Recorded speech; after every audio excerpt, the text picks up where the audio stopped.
Medicine का और उस पेशेंट का इमेज एकदम क्लियर होके सामने आ जाना चाहिए। तो इसके लिए मैंने कुछ 4 स्टेप्स रखे हैं जिससे हम इसको कंप्लीट कर सकें।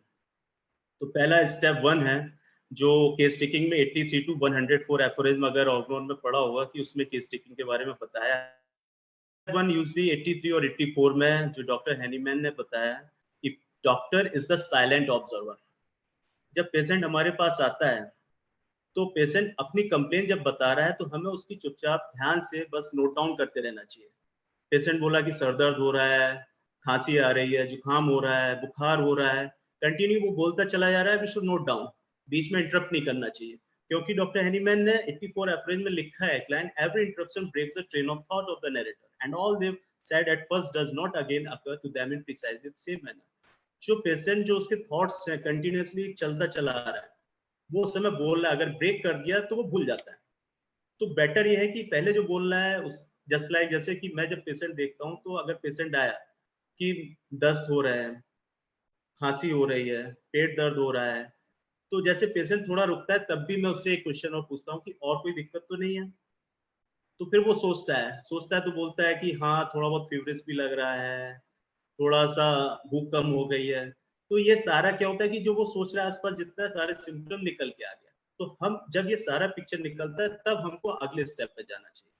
तो हमको स्टार्टिंग में पूरा कोशिश ये करना चाहिए कि पेशेंट जो बोल रहा है बोलने दो उसको, जितना भी बोल रहा है नोट डाउन, और उसी की लैंग्वेज में कोशिश करना चाहिए कि नोट करना चाहिए, क्योंकि आगे का जो केस का पार्ट है हमको उसी से ही आगे मेडिसिन निकालना इजी होता है। तो स्टेप 2 यूजली क्या है कि व्हेन दे हैव फिनिश्ड, जब लास्ट में जब मैं केस लेता हूँ तो पेशेंट बोलता जा रहा है, हम पूछते हैं कि और कोई दिक्कत, या पेशेंट बोलता है कि बस। तो जब हम बोलते हैं कि हाँ बस और कोई दिक्कत नहीं है, तो when they have finished the physician goes back to each symptom. तब सारे सिम्टम्स पे हम पीछे जाते हैं। पेशेंट बोला दस्त हो रहा था, पेट में दर्द हो रहा था, वॉमिट हो रहा था, सर दर्द हो रहा था, खांसी हो रहा था, तो फिर हमारा नेक्स्ट आता है कि अब उसका डिटेल हिस्ट्री लेना है कि सर दर्द हो रहा है तो सर दर्द कहाँ हो रहा है, कैसे हो रहा है, कब हुआ, किस वजह से हुआ।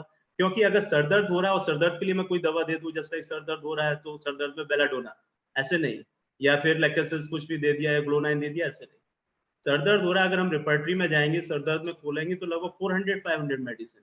हेड पेन में अगर हम जाएंगे, हेड पेन जनरल में 400-500 मेडिसिन। तो क्यों ग्लोनाइन, हम कोई भी मेडिसिन दे दें उठा के, ऐसा नहीं है। तो हमको क्या करना होता है कि फिर 86 एवरेज में अगर हम पढ़ते हैं तो डॉक्टर हैरीमैन ने क्लियरली लिखा, once the patient has said what he has to say, we try to get more details, asking questions such as what caused his problem, what things make it worse, better, time, location, sensation। कि sir दर्द हुआ तो sir दर्द किस वजह से हुआ, cause find out करिए, क्या है, कोई टेंशन है, कोई फैमिली स्ट्रेस है, कोई ऑफिशियल स्ट्रेस है, कुछ रीजन, कुछ ना कुछ किस वजह से सर दर्द है, या कुछ नहीं है देन गोस टू अनदर कि किस वजह से बढ़ रहा है, सोने से बढ़ रहा है, घट रहा है, तो एग्रावेशन, एम्लोरेशन, टाइम, कोई पर्टिकुलर टाइम में उसने बोला कि हाँ रात को 3 बजे ही होता है, सेंसेशन कुछ फट रहा है, बस्टिंग सेंसेशन हो रहा है। तो इस तरीके से हमारे पास कुछ एक पिक्चर आने लगता है कि अच्छा 3 बजे होता है, बस्टिंग सेंसेशन है, राइट साइड में ही हो रहा है, तो मे बी सैंग्यूनेरिया है, सैलिसिया, फिर हम एक ग्रुप ऑफ मेडिसिन की तरफ जाने लगते हैं। तो बेटर ये है कि हमें उसका जब वो केस हो तो उसका पूरा हमें हिस्ट्री लेना चाहिए। एक्यूट केसेस के लिए खासतौर से ये पॉइंट्स सामने आ जाते हैं। जब हम 86 को देखते हैं कि what cause was better time, तो फिर ये पॉइंट्स हमारे इस तरीके से आ जाते हैं। तो एक्यूट केसेस के लिए ये कुछ 10 पॉइंट जो होते हैं, ये हमें एक फ्रेम बना के तैयार करता है। Cause, change in weather, mode of onset, location, sensation, character, modalities, aggravation, amelioration, and then time, accompanying. Accompanying के लिए मैं आगे अभी आऊंगा, जो थर्ड स्टेप है। तो ये हमें 9 पॉइंट्स में यहाँ से मिले। थर्ड स्टेप जो होता है, फिर उसमें डॉक्टर हैनीमैन ने बोला है कि फिर हमारा जो 10th वाला पॉइंट है accompanying symptom, कि उसमें physician observes the mental state of the patient and at the same time try to bring out the general such as thirst। अब क्या होता है कि बाकी पर्टिकुलर्स तो आ गए उसके, बट उस समय पे मेंटल स्टेट उसका कैसा है, चेंज्ड मेंटल स्टेट, कि पेशेंट माइल्ड है, इरिटेबल है, किस तरीके का आ रहा है, या उसके जनरल्स चेंज हो गए हैं कि नॉर्मली उसको प्यास नहीं लगता था बट प्यास ज्यादा लगने लगी है, भूख नहीं लग रही है, तो ये चेंजेस आ गए यहाँ पे। बहुत चिड़चिड़ा रहा है, नॉर्मली चिड़चिड़ाता नहीं है, गुस्सा ज्यादा नहीं होता, बट चिड़चिड़ाहट ज्यादा हो रही है। तो ये जो चेंजेस होते हैं, नॉर्मल जनरल्स नहीं पूछने चाहिए, क्योंकि नॉर्मल जनरल्स वो हमारा क्रोनिक अप्रोच होता है कि hot, chilly, desire, aversion, sleep, dreams, ये सब क्रोनिक अप्रोच होता है। कि अगर हम एक्यूट पेशेंट आया और उसमें अगर हम पूछेंगे कि भाई तुमको खाने में क्या पसंद है, गर्मी कैसी लगती है, तो ये हमारे लिए एक्यूट के लिए कोई मतलब का नहीं है। यहाँ पे हमें change mental state, change mental generals और फिजिकल जनरल्स नोटिस करना पड़ता है। तो इसको हम अभी आगे डिटेल में डिस्कस करेंगे। और लास्ट स्टेप 4, जब हमारा स्टेप 1 साइलेंटली हम जब नोटिस कर लिया, सेकंड में हमने उसकी हिस्ट्री ले ली, थर्ड में हमने उसका मेंटल जनरल्स ले लिया, देन स्टेप 4 में हमारे पास एक ग्रुप ऑफ मेडिसिन आ जाता है। Select is remedy brought down the choice to 2 और 3 मेडिसिन। तब हमारे पास एक ग्रुप ऑफ मेडिसिन आ जाता है कि 2-3 मेडिसिन आ गए।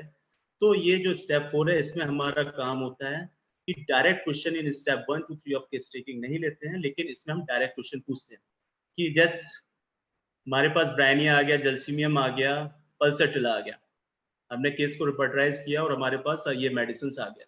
तो अब हमारे पास ऑप्शन है कि अब केस कंप्लीट हो गया, अब हम कंफर्म करें कि कौन सा मेडिसिन है इस पेशेंट का। तो वहां ये डायरेक्ट क्वेश्चन पूछना चाहिए, क्योंकि कुछ लोग बोलते हैं कि डायरेक्ट क्वेश्चन नहीं किया जाता होम्योपैथी, बट ऐसा कुछ नहीं है। पहले हमें स्टार्टिंग में साइलेंटली नोटिस करना है, फिर हिस्ट्री लेना है, सारा पेशेंट से पूछ लिया, रिपर्टराइजेशन कर लिया, at last we have to finalise the medicine, medicine finalise करना है। तो हमको डायरेक्ट क्वेश्चन पूछना पड़ता है, जो 89 एप्रिल में डॉक्टर हैनीमैन ने बोला। इसमें इन्होंने बोला, the physician is at liberty and obliged if he feels has not yet gained all the information he needs to ask more precise, more special questions.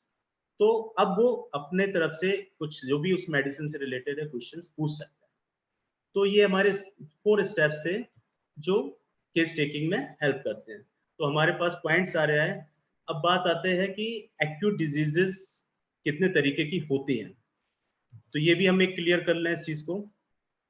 तो डॉक्टर हैनीमैन डिवाइडेड और make the group of these acute diseases under the 3 groups: individualistic groups, sporadic और epidemic. तो organ में जब हम 73 एफोरिन पढ़ते हैं तो उसमें उन्होंने क्लियरली लिखा है कि इंडिविजुअलिस्टिक होता है, स्पोरेडिक होता है और एपिडेमिक। तो अब हम आते हैं इंडिविजुअलिस्टिक। इंडिविजुअलिस्टिक क्या है? Individualistic means related to a particular person, कि कोई एपिडेमिक, कहीं कोई बीमारी नहीं फैली हुई है, कोई वेदर से रिलेशन नहीं है, बट पर्टिकुलरली एक आदमी आया है, उसी से रिलेटेड कंप्लेन है। तो these are the condition that affect one particular person. Just like कि जो है वो कुछ काम कर रहा था तो जल गया, एक्सीडेंट हुआ, इंजरी हो गई, या कोई इलेक्ट्रिक शॉक लगा, या कोई नया जूता पहना तो शू वाइट हुआ। तो अगर हम ये कॉज जब देखते हैं कि इंडिविजुअल, अब जैसे पेशेंट आया, अब कई बार पेशेंट आता है, डॉक्टर साहब जो है ये पैर में घाव बन गया, छाला बन गया। अब जब छाला बना तो देखा कि वहां पर शू वाले एरिया में, तो उससे पूछा कि शू तो नहीं नया पहना, उसने बोला हाँ, अरे अभी 4-5 दिन पहले एक नया जूता खरीदा, उससे छाला बन गया। तो तुरंत दिमाग में क्लिक करता है कि ये एक कॉज है, देयर इज अ कॉज, कि एक नए जूते लेने की वजह से यहाँ पे एक छाला बन गया, तो शू वाइट। तो सबसे पहले हमारा अप्रोच होगा कि कॉज से रिलेटेड मेडिसिन जाना पड़ेगा, क्योंकि अभी कोई और सिम्टम्स डेवलप नहीं हुए हैं, तो सबसे पहले कॉज पे ही अप्रोच होगा। तो शू वाइट से रिलेटेड कौन सी मेडिसिन है? तो एलियम सीपा है और प्यूनिया है। तो एलियम सीपा में भी एक कॉज है प्यूनिया, और प्यूनिया एक ऐसी मेडिसिन है जिसका मेन क्या है कि उसका जो सीट ऑफ एक्शन है, जहां पर फ्रिक्शन होता है, रबिंग होती है। अगर हम पढ़ेंगे तो उसमें फिसस में, फिस्टुला में, पायल से रिलेटेड पेन होते हैं। तो वहां पे क्या होता है कि स्टूल जब पास करता है तो वो एरिया रब करता है, तो उसकी वजह से उसको पेन होता है। इसलिए वहां पे क्या है कि उसको पेन की कंडीशन में प्यूनिया मेडिसिन मार्क करते हैं। शू वाइट भी सेम थिंग है, शू पहनना, बार बार उसको ढीला ऊपर नीचे करता है, तो वहां पे रबिंग होती है। तो due to the frictional injury प्यूनिया इज द मेन मेडिसिन। तो जस्ट लाइक इंजरी में हम अर्निका देते हैं, कोई भी बर्न हो गया, बर्न का जैसे कि अगर हम देखें, एक केस मुझे जैसे याद आ रहा है कि एक बार मैं क्लिनिक से जब निकल रहा था, तो एक जूनियर से मिलना था मुझे, वो अपने क्लिनिक पे बैठा था। तो मैं जब पहुंचा उसके पास, तो लाइट चली गई थी और कैंडल जल रही थी। वो अपने टेबल पे एक ग्लास में पानी रख के हाथ को डाल के रखे बैठे। मैंने पूछा क्या हो गया? उसने बोला अरे बॉस जो है कैंडल जला रहा था, तो उस समय वो कैंडल का जो मोम है वो गिर गया हाथ पे और जल गया। जल गया तो उसको क्या करा, वो पानी भर के पानी में बार बार ठंडा पानी लेके उसमें रख रहा था। अगर आप ठंडा पानी से आपको याद हो कि प्राइमरी और सेकेंडरी एक्शन जो है ऑर्गन में हम लोगों ने पढ़ा है, तो यहाँ पे ये प्राइमरी और सेकेंडरी एक्शन का ही ये पूरा पूरा एग्जाम्पल था कि बर्निंग पेन हो रहा था, उसको वो ठंडे में डाल रहा था, तब तक ठीक लग रहा था, बट जैसे ही निकालता था पेन उसका और बढ़ जाता था। तो अब उसके पास क्लिनिक था ही, तो मैंने सबसे बोला कि अल्कोहल है, उसने बोला हाँ है, आरएस। तो आरएस उठाया मैंने, आरएस लगाया, जब उसको आरएस लगाने के बाद ही 15-20 मिनट में धीरे धीरे करके उसका पेन सबसाइड कर गया। और फिर बर्न में तो हमको पता ही है कि मेन कैंथेरिस मेडिसिन जो हम देते हैं, कैंथेरिस दिया। तो यूजली बर्न्स में जो एक्सटर्नल एप्लीकेशन में अगर हमें देना है तो अर्टिका यूरिन्स और अल्कोहल बहुत अच्छा मेडिसिन है। उनका टिंचर अर्टिका का और अल्कोहल को हम एक्सटर्नली अप्लाई करते हैं तो इमीडिएटली जो है पेशेंट को आराम मिलता है। तो जस्ट लाइक जैसे कि इंडिविजुअलिस्टिक ओवर ईटिंग, कई बार पेशेंट बोलते हैं कि खाना बहुत ज्यादा खा लिया, प्रॉब्लम बढ़ गया, फास्टिंग रखा था तो सर दर्द होने लगा, फूड पॉइजनिंग हुआ, आइसक्रीम खाया, आइसक्रीम खाने के बाद खांसी जुकाम हो गया। तो ये सारे जो मेन कॉज है, तो यहाँ से पेशेंट की स्टार्टिंग होती है। अगर सिम्टम्स आगे ज्यादा डेवलप नहीं हुए तो हम कॉज पे मेडिसिन को तुरंत रूल आउट कर लेते हैं कि ओवर ईटिंग में कौन कौन सा मेडिसिन है, फास्टिंग में, फूड पॉइजनिंग में जस्ट लाइक मेन है कि आर्सेनिक एल्बम है, पल्सटिला है। अब पेशेंट आया है कि फूड पॉइजन, खाना, रात का खाना सुबह सुबह खा लिया उसने और उसको वॉमिट हो गया। अब वो सिम्टम में क्या आ रहा है कि बहुत ज्यादा बेचैनी लग रही है, कमजोरी बहुत ज्यादा लग रही है। अब अगर हम आर्सेनिक एल्बम अगर पढ़ें तो आर्सेनिक एल्बम में क्या है, मेन उसका जो की पॉइंट्स है, एंजाइटी, रेस्टलेसनेस, बट जो डिस्चार्जेस उसके होते हैं बहुत स्कैंटी डिस्चार्जेस होते हैं, कम डिस्चार्जेस होते हैं, but there is a great prostration. Patient इतना ज्यादा वीकनेस आ जाता है, ऐसा लगता है कि पता नहीं 7-8 वॉमिट हो गया होगा उसको। अगर हम सोचें वेरेट्रम एल्बम में ग्रेट प्रोफ्यूजनेस, इतना ज्यादा वॉमिट होता है तब कोलैप्स पे जाता है, बट वो कोलैप्स पे आर्सेनिक एल्बम में 1-2 वॉमिट में ही हो जाता है, और जबकि उतना डिस्चार्ज भी नहीं होता है। सेम थिंग डायरिया में आर्सेनिक एल्बम में, कि स्टूल बहुत थोड़ा हो रहा है बट डायरिया बार बार उसको फ्रिक्वेंटली स्टूल के लिए जाना पड़ रहा है, वीकनेस, बेड पर आ गया वो। तो आर्सेनिक का मेन प्रोस्टेशन है विद एंजाइटी, रेस्टलेसनेस। तो आर्सेनिक, वेरेट्रम, तो ये सब जो क्या होता है फूड पॉइजनिंग, तो ये भी क्या इंडिविजुअलिस्टिक लेवल पर ये सारी डिजीजेस आते हैं, तो हमारा अप्रोच उस हिसाब से जाता है। अगर हम आगे देखें ailment after loss of sleep, examination funk, कई बार लोग पेशेंट आते हैं कि जो है हम रात रात बस सो नहीं पाए, हमारे घर मेहमान आ गए तो उनकी खातिरदारी करते रहते हैं, तो 2-3 दिन से हम सो नहीं पा रहे हैं, और सुबह क्या हुआ, कंप्लेन लेके आते हैं कि पेट गड़बड़ हो गया या चक्कर आ रहा है, सर दर्द हो रहा है। बस मेजर तो यही कंप्लेन आएंगे, अगर हमारा स्लीप नहीं होगा तो प्रॉपर्ली गैस्ट्रिक ट्रबल आएगा या फिर सर दर्द, चक्कर होगा। तो loss of sleep, after loss of sleep, first 2 remedies, nux vomica, cocculus. अगर पेशेंट बोल रहा है कि गैस्ट्रिक ड्रेनमेंट है, पेट गड़बड़ हो रहा है, पेट में अजीब सा लग रहा है, गुड़गुड़ाहट हो रही है, दस्त लग रहा है due to loss of sleep, तो नक्स वोमिका। और अगर बोल रहा है कि ऑक्सीपिटल पेन हो रहा है, चक्कर आ रहा है, तो कॉकुलस हमारा मेडिसिन जाता है। एग्जामिनेशन फंक, इसके भी पेशेंट आते हैं। अभी 3-4 महीने पहले एक पेशेंट आया, वो बोलता है कि मेरा एग्जाम है 5-6 दिन बाद और मैंने सब कुछ पढ़ा हुआ है, पूरा कोर्स कंप्लीट किया, बट अब मैं कुछ भी करने बैठता हूँ, कुछ नहीं कर पा रहा हूँ, कुछ भी मेरे दिमाग में आंसर नहीं आ पा रहा है। क्यों? Due to the brain fag. मैंने उससे पूछा कि तुमने पढ़ाई कितना दिन किया?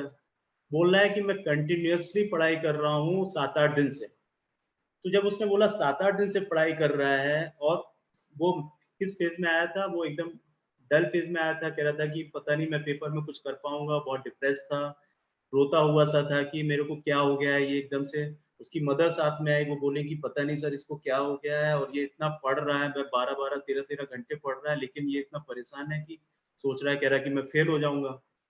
तो आफ्टर ऑल यहाँ पे देखा कि स्ट्रेस ऑफ एग्जाम। अब स्ट्रेस ऑफ एग्जाम में अगर हम देखें तो मेडिसिन, क्या क्या मेन मेडिसिन आते हैं, जैल्सीमियम, एथुजा, एनाकार्डियम, पिक्रिक एसिड। जैल्सीमियम में एग्जामिनेशन फंक में क्या होता है, लैक ऑफ कंसंट्रेशन, पढ़ता है, शुरू से आखिर तक पढ़ लिया, लेकिन उसको कुछ पूछो तो कुछ नहीं पढ़ा है, दिमाग कहीं और है, लैक ऑफ कंसंट्रेशन। एनाकार्डियम का पेशेंट पढ़ता सारा है, उसे लगता है कि मैंने सब याद कर लिया, लेकिन 4-5 घंटे बाद पूछो या कुछ भी बाद में पूछो तो सब भूल जाता है, कहता है कि अरे क्या हो गया, वीक मेमोरी, फॉरगेटफुलनेस। एनाकार्डियम में क्या है कि वो मेमोरी उसका वीक हो जाता है। अर्जेंटम नाइट्रिकम, अर्जेंटम नाइट्रिकम का सबको पता है कि there is the great anticipatory elements. Patient उसको पता है कि मेरा 3 दिन बाद एग्जाम है, वो रात रात भर पढ़ना चाहता है, बट पढ़ नहीं पा रहा है। क्यों? क्योंकि बार बार पे उसको टॉयलेट जाना पड़ रहा है, एंटीसिपेटरी की मैं कर पाऊंगा कि नहीं कर पाऊंगा, तो उसकी वजह से उसको डायरिया हो रहा है, लूज मोशन हो रहा है, और नींद नहीं आ रही है, लॉस ऑफ स्लीप, क्योंकि दिमाग में बार बार वो घूम रहा है, मैं जा पाऊंगा कि नहीं जा पाऊंगा, एंटीसिपेटरी एलिमेंट्स, तो लॉस ऑफ स्लीप हो गया। जैल्सीमियम, वहीं पर जैल्सीमियम में क्या, नींद बहुत ज्यादा आती है, स्लीपीनेस, वो कहता है कि मेरा एग्जाम है 3 दिन बाद, मैं पढ़ना चाहता हूँ बट लेकिन जैसे ही पढ़ने बैठता हूँ नींद आ जाती है, तो मैं कोर्स मेरा पूरा नहीं हो पा रहा है, मैं सब्जेक्ट्स नहीं रिवाइज कर पा रहा हूँ। तो मेनली मेरा यहाँ कहने का मतलब है कि कॉज पर अगर हम जाते हैं तो कॉज से ही हमारा मेडिसिन तुरंत एक ग्रुप ऑफ मेडिसिन आता है और फिर हम उसको रूल आउट करते हैं। तो जस्ट लाइक आगे डिसअपॉइंटेड लव है, बिजनेस लॉस है, सप्रेस्ड एंगर है। सप्रेस्ड एंगर में जैसे स्टेप है, कई बार कुछ लोग होते हैं कि आ, जो सीनियर होता है अपना जूनियर के कलीग्स के आसपास उसकी इंसल्ट हो जाती है। तो एक कई बार पेशेंट आता है, बोलता है डॉक्टर साहब मेरा सर दर्द हो रहा है, तो चक्कर सा लग रहा है, तो हमने बीपी चेक किया, पूछा, बीपी उसका सूटअप, बीपी बढ़ा हुआ है। उससे पूछा कि क्या हो गया, उसने बोला है कि जो है मेरे सीनियर मिले थे और मेरे फ्रेंड्स थे 4-5 और उन्होंने मेरी क्लास लगा दी वहाँ, और इतना बुरा भला बोला कि मैं उनको कुछ बोल नहीं पाया। अब मैं बोलना चाहता था बट नहीं बोल पाया, सप्रेस्ड एंगर। तो वहां पे मेन कॉज आया सप्रेस्ड एंगर, स्टेप दिया उसको, पेशेंट ठीक। तो मेनली क्या है कि हमें कॉज इंडिविजुअलिस्टिक में कॉज यहाँ पे ध्यान देना पड़ता है कि अगर सिम्टम उतने डेवलप नहीं हुए हैं तो कॉज क्या था, उस पर एक ग्रुप ऑफ मेडिसिन आता है, फिर हम एक आगे की तरफ कंपैरिजन करके जाते हैं। तो all these affect one individual at a time. When dealing with individualistic cases, must tackle the cause before anything else. तो cause हमारा यहाँ पे क्लियर हुआ। नेक्स्ट है स्पोरेडिक डिजीजेस। स्पोरेडिक डिजीजेस में मेनली क्या है, there usually related to atmospheric changes. जैसे जैसे वेदर चेंज होता है, hot days cold night, summer से विंटर आता है, रेनी वेदर आता है, रेनी से विंटर की तरफ आते हैं, तो इस तरीके से वेदर चेंज होता रहता है, तो हमारा एक ग्रुप ऑफ मेडिसिन चेंज होता है। तो इसके लिए मेन तरीका यही होता है कि हमको जैसे लगता है कि जब मौसम बदल रहा है तो हमको रिपर्टराइज करके, और ग्रुप ऑफ पेशेंट जब आते हैं तो तुरंत उस मौसम से रिलेटेड जो जो मेडिसिन उनको तुरंत निकाल लेना चाहिए। तो पेशेंट जब ग्रुप ऑफ सिम्टम्स लेके आता है तो तुरंत हमें मेडिसिन इजिली दिखाई देता है। जस्ट लाइक अगर हम देखें कि days are warm and nights are cold, जैसे कि जब सर्दी से हम गर्मी आते हैं तो तुरंत ब्रायनिया, डलकामारा, या गर्मी से सर्दी की तरफ जाते हैं तो ब्रायनिया, डलकामारा, क्योंकि डेज हॉट, दिन में गर्मी होता है, रात में ठंडी होने लगती है, तो ये मेडिसिन दिखाई देते हैं। तो यहाँ पे चेंज ऑफ वेदर, वेदर से रिलेटेड जो मेडिसिन होती है, तो ये हमारा पार्ट होता है केस टेकिंग में कि हमारे दिमाग में रहना चाहिए। पेशेंट नहीं बताएगा कि मौसम बदल गया तो इसलिए आप मुझे ये दवा दी, हमारे दिमाग में पेशेंट तो अपनी कंप्लेन लेके आएगा कि डॉक्टर साहब बुखार लग रही है, दस्त हो गया। अब जैसे डलका मारा पेशेंट, अब डलका मारा का मेन कॉज ही है, अगर हम उसको जब डलका मारा को पढ़ेंगे, कोई उसमें उसके कोई पिक्यूलियर सिम्टम्स नहीं है, उसमें डायरिया भी है, अर्टिकेरिया भी है, जॉइंट पेन्स भी हैं, स्किन इरप्शंस भी हैं, बट मेन मॉडलिटी क्या है, change of weather, exposure to cold, aggravation, exposure to cold और aggravation from change of weather. तो मेन डलका मारा का वेदर, तो कई बार पेशेंट आता है बोलता डॉक्टर है। आशीष, मुझे मुझे लग रहा है कि इस समय जो पूरी इंडिया में वेदर है वो हम्म कुछ इसी स्ट्रीम पे है, खासकर नॉर्दर्न इंडिया में तो। और हम्म, जो मेरे एक्सपीरियंस है उसके हिसाब से भी डलकामारा और ब्राइनिया इस समय हम लोग सबसे ज़्यादा यूज़ कर रहे हैं। बिल्कुल। तो मैं रिक्वेस्ट करता हूँ कि आप डलकामारा और ब्राइनिया पे थोड़ा अच्छा सा एसेंस बताइए। अच्छा अच्छा। जी। तो मेनली इसमें क्या है कि डेल्का मारा और ब्राइनिया में क्या है कि जस्ट लाइक जैसे अभी मैं एक एग्जांपल बता रहा था, एक पेशेंट का केस बता रहा था कि पेशेंट आया, पेशेंट बोलता है डॉक्टर साहब दस्त हो गया है। तो मैं पूछा कि अच्छा और क्या दिक्कत है, बोला कि और कोई दिक्कत नहीं है। मैंने कहा कोई पेट दर्द, क्योंकि और यूजली एक चीज और मैं बताना भूल गया कि केस टेकिंग में कभी भी हम सीक्वेंस में नहीं चलते हैं कि हाँ हमने लोकेशन एक फॉर्मेट बना लिया, कॉज, लोकेशन, सेंसेशन, मोडेलिटीज और टाइम। ऐसा नहीं है कि हम उसी में पूछेंगे, कॉज पूछेंगे, टाइम हमारा फिर चेंज ऑफ वेदर है ये पूछेंगे, ऐसा नहीं है। हमें पेशेंट जहाँ कंप्लेन लेके आ रहा है वहां से ही लिंक करके हम उसके पूरे डिटेल्स में पहुंचते हैं। हमें दिमाग में रहना चाहिए कि ये पॉइंट्स हमको पूछने हैं। तो जस्ट लाइक पेशेंट बोला डायरिया, दस्त हो रहा है, तो सब कुछ पूछा, उसने बोला कुछ नहीं। फिर पूछा कि पेट दर्द तो नहीं है, वॉमिट तो नहीं हो रहा है, भूख कैसी लग रही है, ठीक लग रही है, डायरिया करते समय कोई दर्द वगैरह कुछ नहीं। अब दिमाग में क्या है कि पेशेंट ने बताया कुछ नहीं। अब यहाँ पे ऐसे केसेस में क्या होगा, जब हमारे पास कुछ सिम्टम्स नहीं है तो बहुत लिमिटेशंस आ जाते हैं। तो हमें मेन टारगेट करना चाहिए कि अब मेन क्या है, उस पर हमें फोकस करना है कि ऐसा कौन सा मेडिसिन है कि जो उसके एकदम डायरेक्ट आ पाए। तो वेदर डलका मारा वाला अगर चल रहा है, ठंड मौसम चल रहा है, वेदर चेंज हुआ है, तो एक्सपोजर टू कोल्ड कि ठंडी हवाएं लगी और ठंडी हवाएं लगने के बाद उसको पेट गड़बड़ हो गया, तो डलका मारा यहाँ पे दिया और डलका मारा देने के बाद ठीक है। इवन कई बार पेशेंट खुद आके बोलता है, बच्चे को लेके आते हैं, डॉक्टर साहब ये सब कुछ ऐसा बाहर का नहीं खाया, सब कुछ नहीं खाया, लेकिन इसको ठंड लग गई, हम यहाँ पे बाइक से लेके गए थे सुबह सुबह गए थे वहां पे घर पे और बाइक से लेके गए, इसको हवा लगी और फिर दोपहर को 2-3 बजे के बाद 2-3 घंटे बाद ही दस्त हो गया इसको। तो सब कुछ देखा, उसका जनरल कंडीशंस देखा, सब कुछ देखा, सब कुछ नॉर्मल। तो अभी हम यहाँ क्या करेंगे, हमारे दिमाग में वेदर है, डेल्कामारा वेदर है अगर, तो हम डेल्कामारा देंगे। अब नेक्स्ट आता है ब्रायनियन। तो डेल्कामारा के लिए हमारे पास कोई सिम्टम नहीं है। डेल्कामारा के लिए सिर्फ जो है सिम्टम है वेदर ही है। अगर कुराइजा भी लेके आ रहा है तो डेल्कामारा का कुराइजा होता है watery nasal discharge, lacrimation from the eyes, but there is no burning sensation nose and eyes. Dulcamara अगर वेदर है तभी डेल्कामारा होगा, अदरवाइज नहीं होगा। डेल्कामारा का ये अर्टिकेरिया, कई बार कोल्ड एक्सपोजर के समय अगर आप लोग भी देखते होंगे कि मौसम जैसे ठंडा होता है अर्टिकेरिया के पेशेंट्स आने लगते हैं कि पित्ती उछल के आ रही है, स्किन में ये लाल लाल चकत्ते आ रहे हैं, खुजली हो रही है, कोई और सिम्टम कुछ भी नहीं है। तो मेनली क्या है कि एक्सपोजर टू कोल्ड एयर, तो डेल्कामारा यहाँ पर इंडिकेटेड मेडिसिन हो जाता है। ब्रायनिया भी नियर अबाउट है hot days cold night, but Bryonia के साथ हमारे पास और भी 2-3 सिम्टम्स हैं, dry mouth, thirsty and aggravation motion, ambulation rest. Patient आया दस्त का, बोला कि जब तक मैं लेटा हुआ हूँ तब तक मुझे ठीक लगता है, लेकिन जैसे मैं चलने की कोशिश करता हूँ, कुछ काम करने की कोशिश करता हूँ, मुझे लगता है कि हाँ ठीक हूँ, मैं कुछ काम करूँ, बट जैसे ही चलने फिरने लगता हूँ फिर से लूज मोशन स्टार्ट हो जाता है। और बेड पे आ गया तो ठीक है, aggravation motion, accompanying with that motion thirst change, प्यास ज्यादा लग रही है।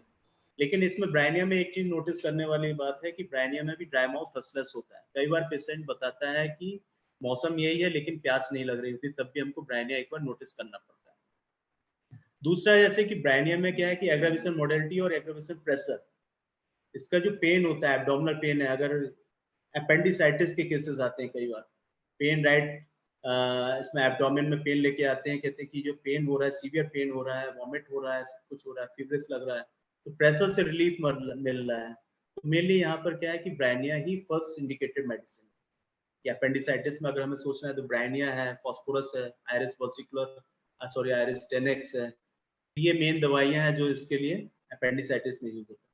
तो ब्रायनिया के लिए हमारे पास एक ग्रुप ऑफ सिम्टम्स है, thirst increase for large quantity of water, aggravation motion. अगर ये 2 सिम्टम्स नहीं है तो फिर ब्रायनिया हमारे लिए कम होता है। दूसरी चीज होता है कि कई बार पेशेंट बोलता है बुखार हो रहा है। अब बुखार में क्या है कि पेशेंट बोलता है कि मैं लेटा रहना चाहता हूँ, उससे जब हम सारा केस लेते हैं तो पूछते हैं कि लेटे रहने में अच्छा लगता है या थोड़ा मूव करने में, बेचैनी उलझन तो नहीं? बोलता है जब तक लेटा हूँ तब तक ठीक रहता है। Desire to lie down, don't want to be move, क्योंकि मूवमेंट जैसे ही होता है उसकी प्रॉब्लम बढ़ने लगती है। तो बस हमने थर्स्ट पूछा, उसका थर्स्ट कैसा है, और माउथ का टेस्ट इसका बिटर टेस्ट भी हो जाता है, बिटर टेस्ट, थर्स्टी है, एग्रावेशन मोशन है, देन गोस टू ब्रायनिया। तो ब्रायनिया में हमारे पास एक सिम्टम्स हैं। और दूसरा इसका dryness of mucous membrane, seat of action इसका म्यूकस मेम्ब्रेन पे होता है, जहाँ पे ड्राइनेस हो जाता है, जिसकी वजह से चेस्ट में स्टिचिंग पेन होने लगते हैं। कई बार पेशेंट चेस्ट पेन लेके आता है कि सांस लेने में पेन हो रहा है, स्टिचिंग पेन भी एक इसका मेन कैरेक्टर है ब्रायनिया का। गर्मी में, सर्दी में, कि गर्मी जैसे इस समय अब गर्मी का मौसम थोड़ा बहुत है, कोल्ड ड्रिंक ठंडा ये सब यूज कर रहे हैं, तो उसके बाद में जुकाम स्टार्ट हो रहा है, सर दर्द स्टार्ट हो रहा है, तो सबसे पहले हम ब्रायनिया सोचेंगे। इसके लिए एक और मैं बता दूं कि इस वेदर में मैंने एक लिखा है, if it is dry warm antim crud bell dry carbo veg. Carbo veg भी एक मेडिसिन है।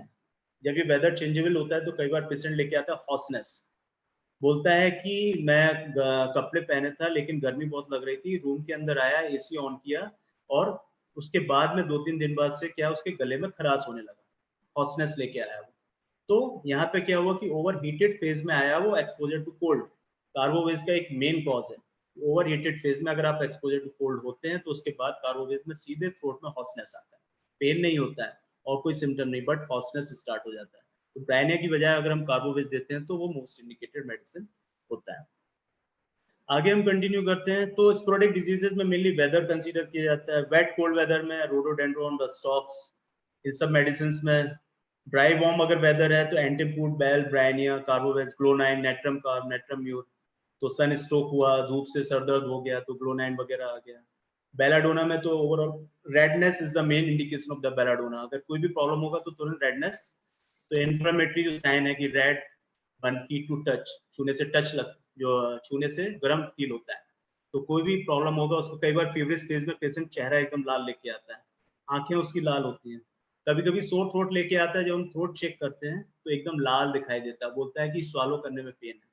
तो बेलाडोना का मेन इंडिकेशन ये है कि redness with the inflammatory sign. तो मेनली इस प्रोडक्ट डिजीजेस का मेन कॉन्सेप्ट ये है कि जब वेदर चेंजेस होते हैं तो हमें एक ग्रुप ऑफ मेडिसिन दिमाग में रखना चाहिए कि उस वेदर में कौन सा मेडिसिन हो सकता है, तो 4 सिम्टम्स उसके साथ कंपेयर करें और उनको हम दे दें। नेक्स्ट आता है एपिडेमिक डिजीजेस, जो इस समय पे प्रेजेंट टाइम में कोविड-19 पैंडेमिक है, तो एपिडेमिक डिजीजेस में हम यहाँ पे हम देख सकते हैं। These are diseases that appear epidemically and it contains the infectious disease due to bacteria, viruses.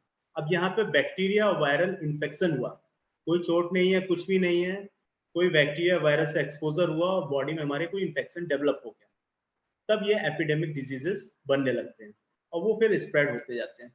यहाँ पर कई बार पेशेंट आके बोलता है there may be an epidemic of phalange and a person says his problem started when overate at a wedding, or a person may say his malaria began after he got wet and so forth. Patient बोलता है मैं रात को शादी में गया था, खाना बहुत ज्यादा खाया, उसकी वजह से मेरे को स्टार्ट हो गया, इन्फ्लुएंजा वाले सिम्टम स्टार्ट हो गया। लेकिन नहीं, वो उसको वायरल इन्फेक्शन हुआ है तो उस समय नहीं पता चलेगा, लेकिन हमारे दिमाग में रहना चाहिए कि जो इस समय वायरल फैला हुआ है तो उसके क्या मेन सिम्टम्स हैं। तो इसलिए डॉक्टर दीपक की मुझे एक बात अच्छी लगती है कि जब भी कॉलेज टाइम में थे तो वो हमेशा बोलते थे कि एनाटॉमी और फिजियोलॉजी आपका एकदम क्लियर होना चाहिए, क्लिनिकल क्लियर होना चाहिए और पैथोलॉजी क्लियर होना चाहिए और मटेरियल प्रैक्टिस ऑफ मेडिसिन जब ये क्लियर है, डिजीज डायग्नोसिस अगर आपकी क्लियर है, तब आपकी अप्रोच उतनी स्ट्रांग हो जाती है। अब पता चला कि आपके सामने पेशेंट टाइफाइड का बैठा है और आप बस नॉर्मली ऐसे क्वेश्चंस पूछते पूछते मेडिसिन दे रहे हैं, तो वो हो सकता है कि मे बी आप पूछते पूछते चले जाएंगे। लेकिन अगर आपने डायग्नोसिस क्लियर बन लिया कि ये टाइफाइड है, टाइफाइड का फीवर है, fever step wise staircase fever बढ़ रहा है, धीरे धीरे बढ़ रहा है, तो ये टाइफाइड वाला फीवर है, सिम्टम टाइफाइड के आ रहा है, तो तुरंत हमारा एक मेडिसिन का ग्रुप होता है कि जिसमें टाइफाइड से रिलेटेड सिम्टम्स होते हैं, तुरंत हम उनको पकड़ते हैं, जैसे लाइक आर्निका है, बैप्टिसिया है, रस्टॉक्स है, ब्राइनिया है, तो तुरंत उस ग्रुप में जाते हैं, फिर उससे हम पिक्यूलियर सिम्टम्स उस मेडिसिन के डिफरेंशिएट करके तुरंत मेडिसिन तक पहुंच सकते हैं। और अगर हमारा डिजीज डायग्नोसिस नहीं है तो हम वो ग्रुप ऑफ मेडिसिन तक नहीं पहुंच पाते, क्योंकि सबसे बड़ा होम्योपैथी के साथ प्लस पॉइंट ये है कि इसमें हर डिजीज से रिलेटेड सिम्टम्स हैं। हमारे साथ प्लस पॉइंट ये कि उसके हमें पिक्यूलियर सिम्टम्स डिफरेंशिएट करने हैं, पहचानना है कि ये जो है टाइफाइड में, इसमें हमें आर्निका क्यों देना है और ब्राइनिया क्यों देना है, वो डिफरेंस हमें फाइंड आउट करना है। तो मेनली इसमें इसका तरीका यही होता है कि जब वो एपिडेमिक फैला हुआ है, जब हमारे पास सिम्टम्स आने लगते हैं, पेशेंट्स आते हैं, जैसे अभी मैं बताऊं कि अभी 10-12 दिन पेशेंट पहले जो है लॉकडाउन के स्टार्ट ही हुआ था, उस समय पेशेंट सोर थ्रोट के साथ बहुत आ रहे थे। पेशेंट बोल रहा था कि गले में बहुत दर्द हो रहा है, चोकिंग लगता है और कुछ भी निगलने खाने में दिक्कत हो रही है। रिपर्टराइज किया और पेशेंट बोलता है रात में दिक्कत बढ़ती है और सांस लेने में भी थोड़ा बहुत दिक्कत हो रही है क्योंकि चोक हो रहा है। तो रिपर्टराइज करने में थोड़ा बहुत लैकेसिस लग रहा था। तो लैकेसिस का सोर थ्रोट अगर हम डिफरेंशिएट करेंगे तो तुरंत हम पूछते हैं कि लैकेसिस में एग्रावेशन फ्रॉम वार्म है, amelioration from heat, sorry amelioration from cold, गर्म से प्रॉब्लम बढ़ता है, ठंडे से आराम मिलता है, टाइट इंटॉलरेंस है। तो चोकिंग है तो टाइट से उसको दिक्कत हो रही थी, गर्म ठंडा पूछा तो किसी में ठंडे से आराम है, कुछ पेशेंट्स बता रहे थे कि ठंडा गर्म कुछ नहीं है। लेकिन जब एक ग्रुप ऑफ पेशेंट्स दिखाई देने लगा तो लगा कि लैकेसिस दिया पेशेंट। यूजली क्या होता है एक्यूट में, अगर हम पेशेंट्स का फॉलोअप फोन से हम पता कर लें कि आप तुरंत कल हमको बताइए कैसा है, या उसको कल बुला सकते हैं, परसों बुला सकते हैं, अगर फॉलोअप तुरंत देंगे तो आपको पता चलेगा कि मेडिसिन आपका सही था या नहीं था, क्योंकि जो वेल इंडिकेटेड मेडिसिन होता है उसका रिजल्ट विद इन 24 आवर्स तुरंत दिखाई देता है और ही जल्दी दिखाई देता है, पेशेंट फील्स कंफर्टेबल। तो मेडिसिन हमें ज्यादा वेट नहीं कराता है। तो जो गलत धारणा है कि मेडिसिन होम्योपैथी धीरे धीरे करती है, मेडिसिन नहीं धीरे धीरे करती है, होम्योपैथी जल्दी काम करता है, डिपेंड्स ऑन द केसेस, किस तरीके के केसेस आ रहा है।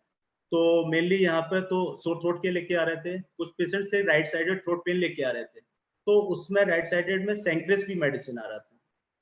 पेशेंट से पूछा कि अब राइट साइडेड सोर थ्रोट में लाइकोपोडियम भी है, सेंक्रेस भी है, फाइटोलक्का भी है, बेलाडोना भी, बहुत सारी मेडिसिन है, लेकिन उसका पिक्यूलियर सिम्टम ये था कि right sided throat pain with the stitching pain, चुभने वाला दर्द होता है और गर्म से आराम मिलता है, ये मेन सेंक्रेस का सिम्टम है।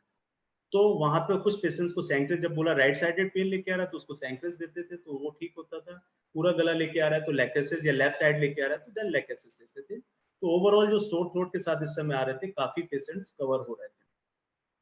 तो मेनली इस कॉन्सेप्ट ये होता है कि ग्रुप ऑफ पेशेंट्स को देख के हमें रिपर्टाइज करके 4-5 ग्रुप ऑफ मेडिसिन निकालना चाहिए, फिर उनको कंफर्म करना चाहिए। तो मैंने एक एग्जांपल दिया, after repertorization work we realize that medicine for this epidemic may be puls, gelsemium, arsenic album, phosphorus और मर्क।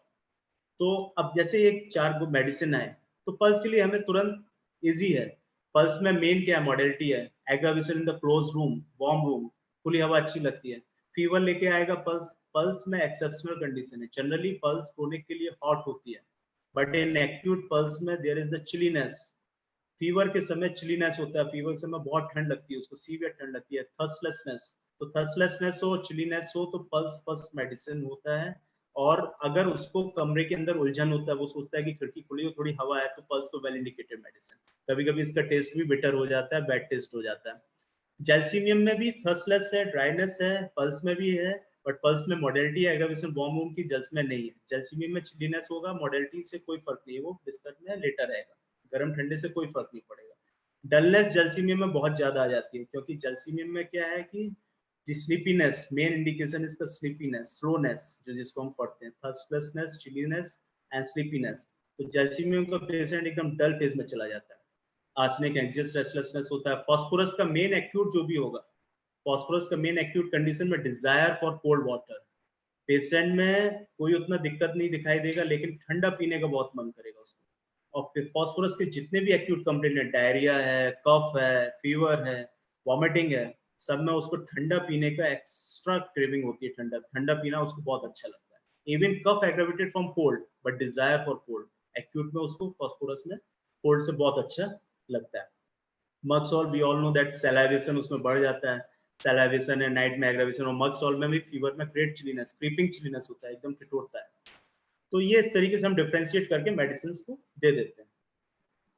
तो फाइनली जो है, मैं अब मेन इस पे आता हूँ कि जो एक्यूट केस के जो पॉइंट्स हैं, अगर हम ये 10 पॉइंट्स दिमाग में रखें, और जरूरी नहीं कि सीक्वेंस में होना चाहिए, मैंने पहले बताया कि पेशेंट जहां से स्टार्ट करे अपने पॉइंट्स को हम फिल करते चले जाएं।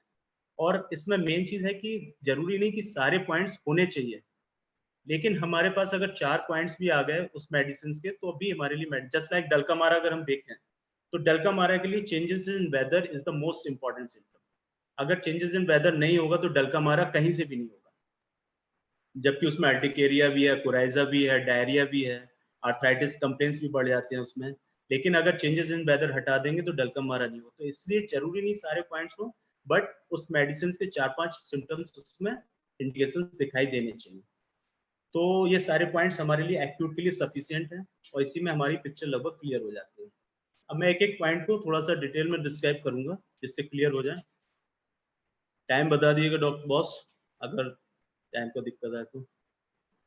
सर आपके लिए कोई दिक्कत नहीं है। मैं थैंक यू बॉस। बहुत ज़्यादा सुनना चाहता हूँ, और सारे स्टूडेंट से रिक्वेस्ट करूँगा कि सुनते रहें, क्योंकि जो कंपैरिजंस हैं वो बहुत ही एक्सीलेंट हैं इनके। थैंक यू डॉक्टर आशीष इस मामले में बहुत एक्सपर्ट हैं। और आप ये मत समझिएगा कि जैसा ये बता रहे हैं कि इतनी सारी केस टेकिंग करनी है और इतने सारे सिम्टम्स लेते हैं, जब कभी हम डॉक्टर आशीष को पेशेंट देखते हुए देखते हैं तो वो शायद 5 या 10 मिनट ही मैक्सिमम लेते हैं और सारे सिम्टम्स उसी के बीच में आ जाते हैं। आपको ये भी मैं हर बार बताता आ रहा हूँ कि ऑर्गेनन जो है वो इंटरलिंक्ड है एफोरिज्म। ये जरूरी नहीं है, डॉक्टर हैनीमैन ने कहीं भी ये नहीं लिखा कि मुझे 1 से शुरू करो और 299 तक ऐसे ही फॉलो करो। जैसा आपका सॉन्ग है, जैसा आपका मन है, वैसे म्यूजिक के द्वारा अपना सॉन्ग बनाइए, पेशेंट को ठीक करिए जितनी जल्दी हो सके, शॉर्टेस्ट टाइम में। ये भी डॉक्टर हैनीमैन कहते थे। तो डॉक्टर आशीष प्लीज कंटिन्यू, आपके लिए अभी कोई टाइम नहीं है। थैंक तो यू कोई भी नहीं सुनेगा तो मैं यहाँ सुनने के लिए हूँ। Thank you. ठीक है, तो मेनली कॉज पर आता हूँ मैं। तो कॉज जो अभी हम इंडिविजुअलिस्टिक डिजीजेस में बात कर रहे थे, तो कॉज में हमें क्या क्या चीजें दिमाग में रखना चाहिए कि कॉज में मैकेनिकल, हमने इसको भी अब 3 पार्ट्स में थोड़ा सा कम इजी करने के लिए थोड़ा सा कर लिया कि हाँ मैकेनिकल, फिजिकल और मेंटल इफेक्ट्स। कि कोई मैकेनिकल कॉज है, मैकेनिकल में जस्ट लाइक कोई इंजरी हुआ, कोई बर्न हुआ, या फिर कोई इलेक्ट्रिक शॉक हुआ, या शू वाइट हुआ, तो ये कुछ भी जो है मैकेनिकल, जो एक्सटर्नल इंजरी कुछ भी इस तरीके से हुए, तो ये मैकेनिकल में हमने रख दिया। फिजिकल, फिजिकल मीन्स की जो हमारी फिजिकल बॉडी को जो डिस्टर्ब कर रहा है उसको हमने फिजिकल में अरेंज कर लिया, जस्ट लाइक ओवर ईटिंग हो गया, या फिर फूड पॉइजनिंग हो गया, या फिर आइसक्रीम कुछ भी हमारा बॉडी को जहाँ पे दिक्कत कर रहा है तो वो फिजिकल में रख दिया।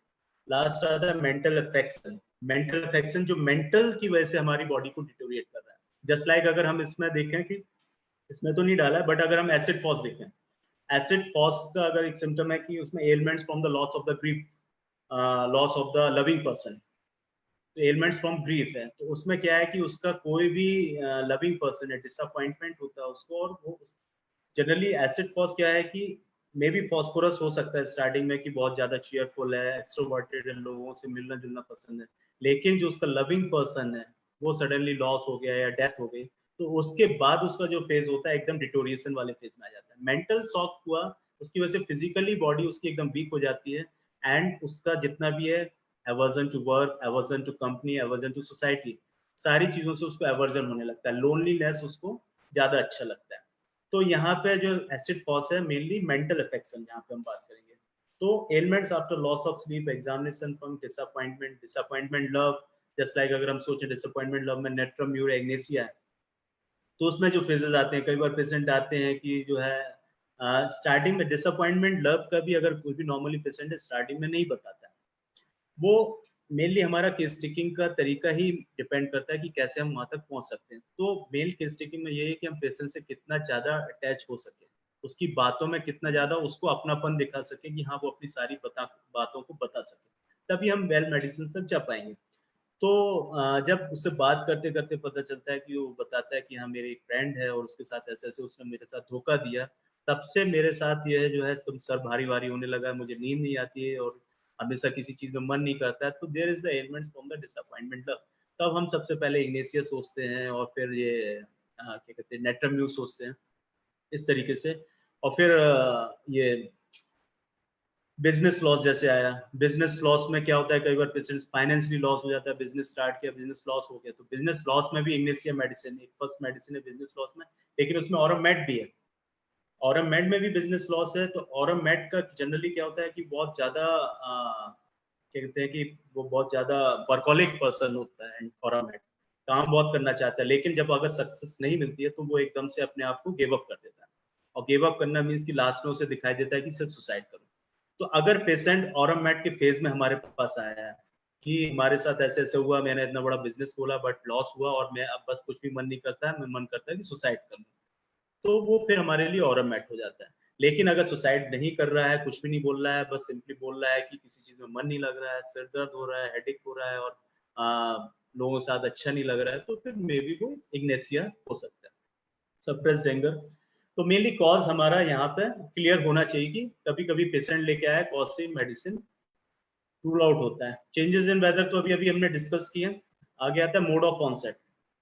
मोड ऑफ ऑनसेट भी एक बहुत इंपॉर्टेंट है हमारे केस टेकिंग का, क्योंकि कभी कभी पेशेंट सडनली हमारे पास आता है, बोलता है कि किसी भी चीज के साथ जैसे कि एक्सपोजर उसका हुआ, जैसे कि किसी के साथ लड़ाई झगड़ा हो गया और लड़ाई झगड़ा होने के बाद ही वो एकदम से बीपी बढ़ गया उसका, या फिर चक्कर खा के गिर गया वो, या फिर ठंडी हवा का एक्सपोजर हुआ, जस्ट लाइक अगर हम देखें कि विद ग्रेट रैपिडिटी और sudden and violent medicines are the aconite, belladonna, veratrum album.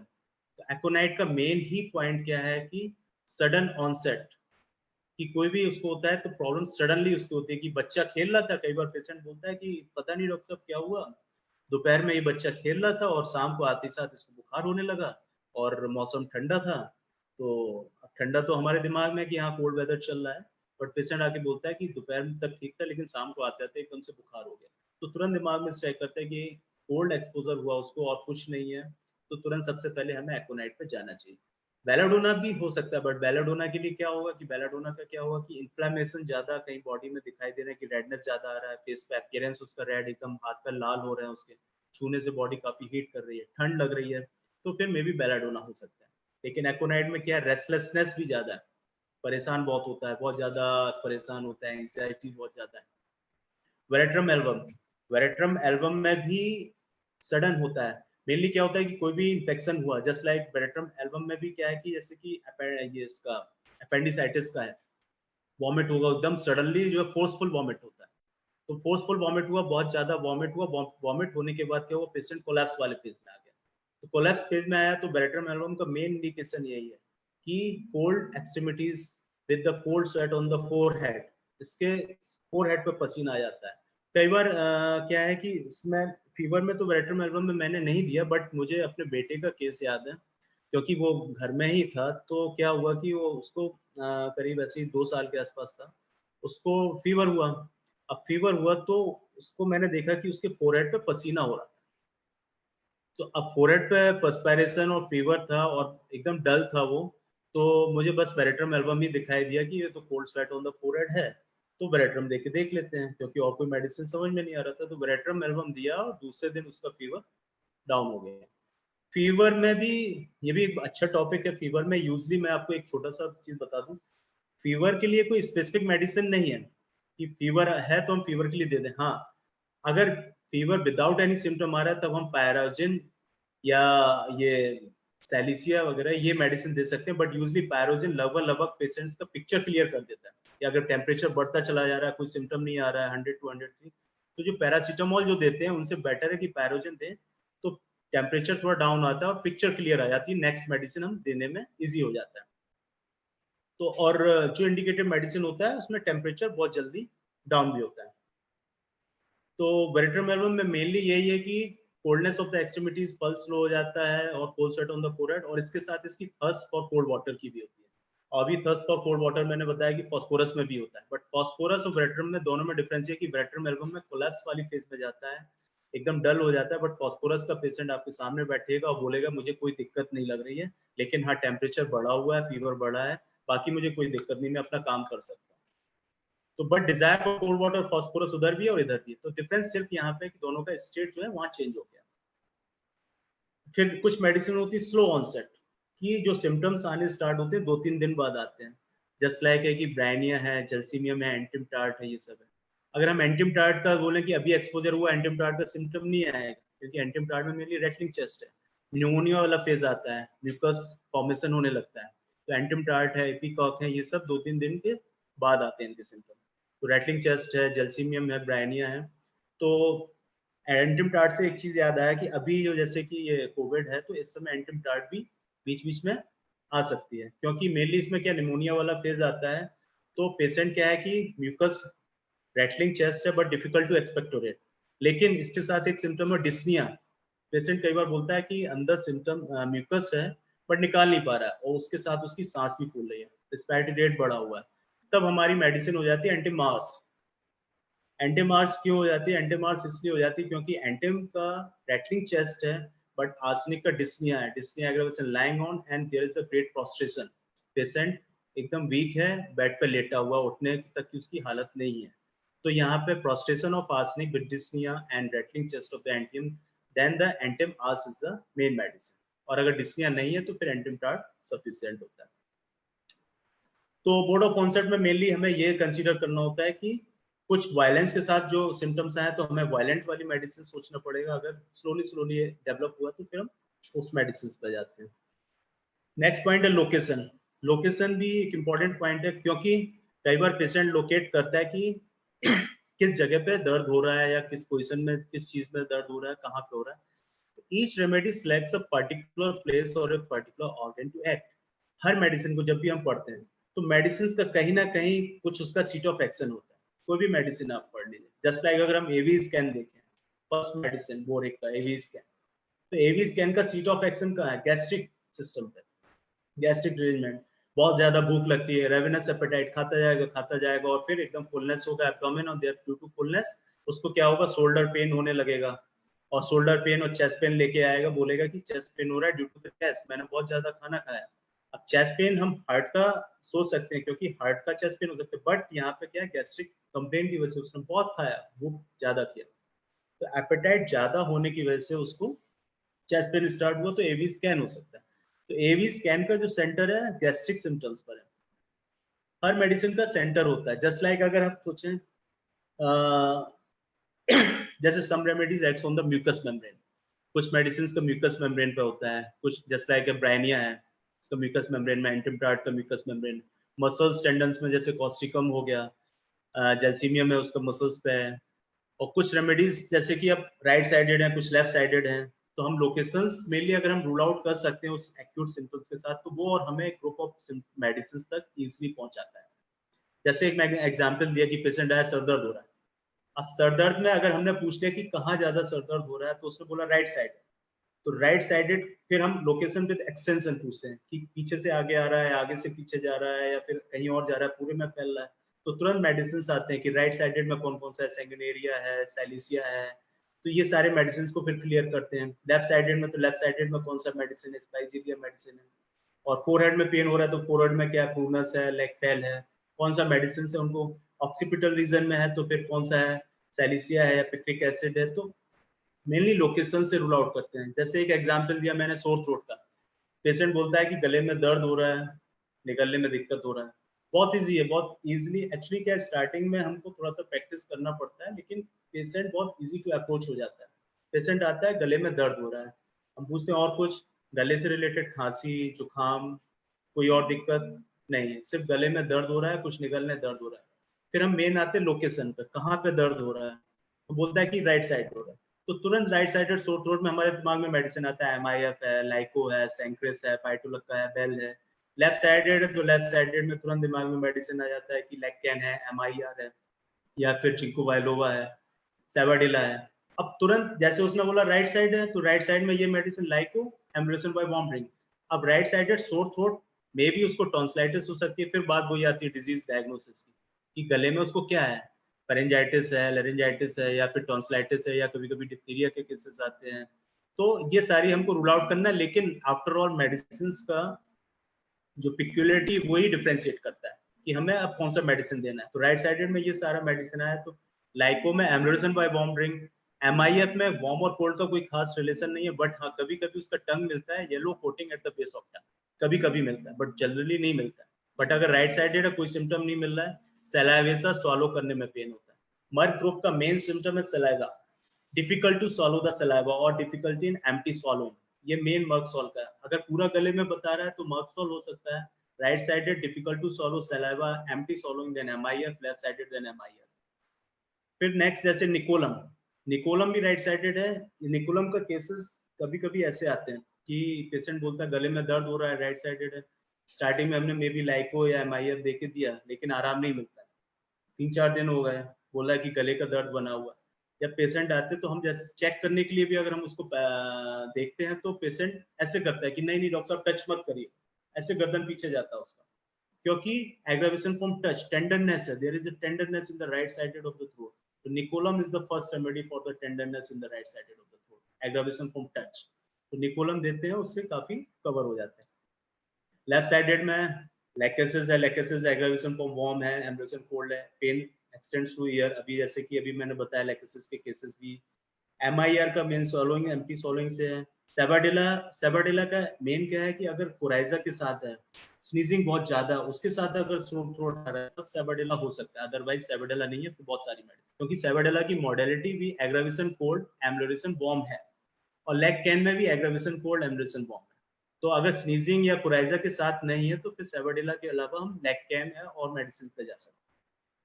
Ginkgo बायलोवा भी एक अच्छी मेडिसिन है जो काफी केसेस में कई बार मिलता है। इसका जो है कई बार एपिडेमिक हुए सोर थ्रोट के, कई बार पेशेंट लेके आए हैं तो जिंको और सिंक्रिस कई बार दिखाई दिए। जिंको बायलोवा का भी लेफ्ट साइडेड पेन होता है इसका, और एम्ब्लोरेशन वार्म से। तो लेफ्ट साइडेड में हम लेकेसिस, लेगकैन और जिंको बायलोवा को डिफरेंशिएट करते हैं। तो लेकेसिस में एग्रावेशन वार्म है, जिंको बायलोवा में एम्ब्लोरेशन बाय वॉम्ब्रिंग। तो इस तरीके से, और लेगकैन में तो लेफ्ट टू राइट एक्सटेंड करता है, अल्टरनेट करता है। तो मेनली क्या है, लोकेशन अगर हमारा क्लियर हो जाता है कि अगर एब्डोमेन पेन लेके आया तो एब्डोमिनल पेन लेके आया तो राइट हाइपोकॉन्ड्रिक पेन है, लेफ्ट हाइपोकॉन्ड्रिक पेन है, राइट इलियक रीजन में है, लेफ्ट इलियक रीजन में, तो हमारा वहां से डायग्नोसिस भी क्लियर हुआ और मेडिसिन भी तुरंत रूल आउट हो गया कि अच्छा ये 4 मेडिसिन है, इन 4 मेडिसिन के कंफर्मेटरी सिम्टम पूछा और देन मेडिसिन फाइनलाइज किया। नेक्स्ट है सेंसेशन।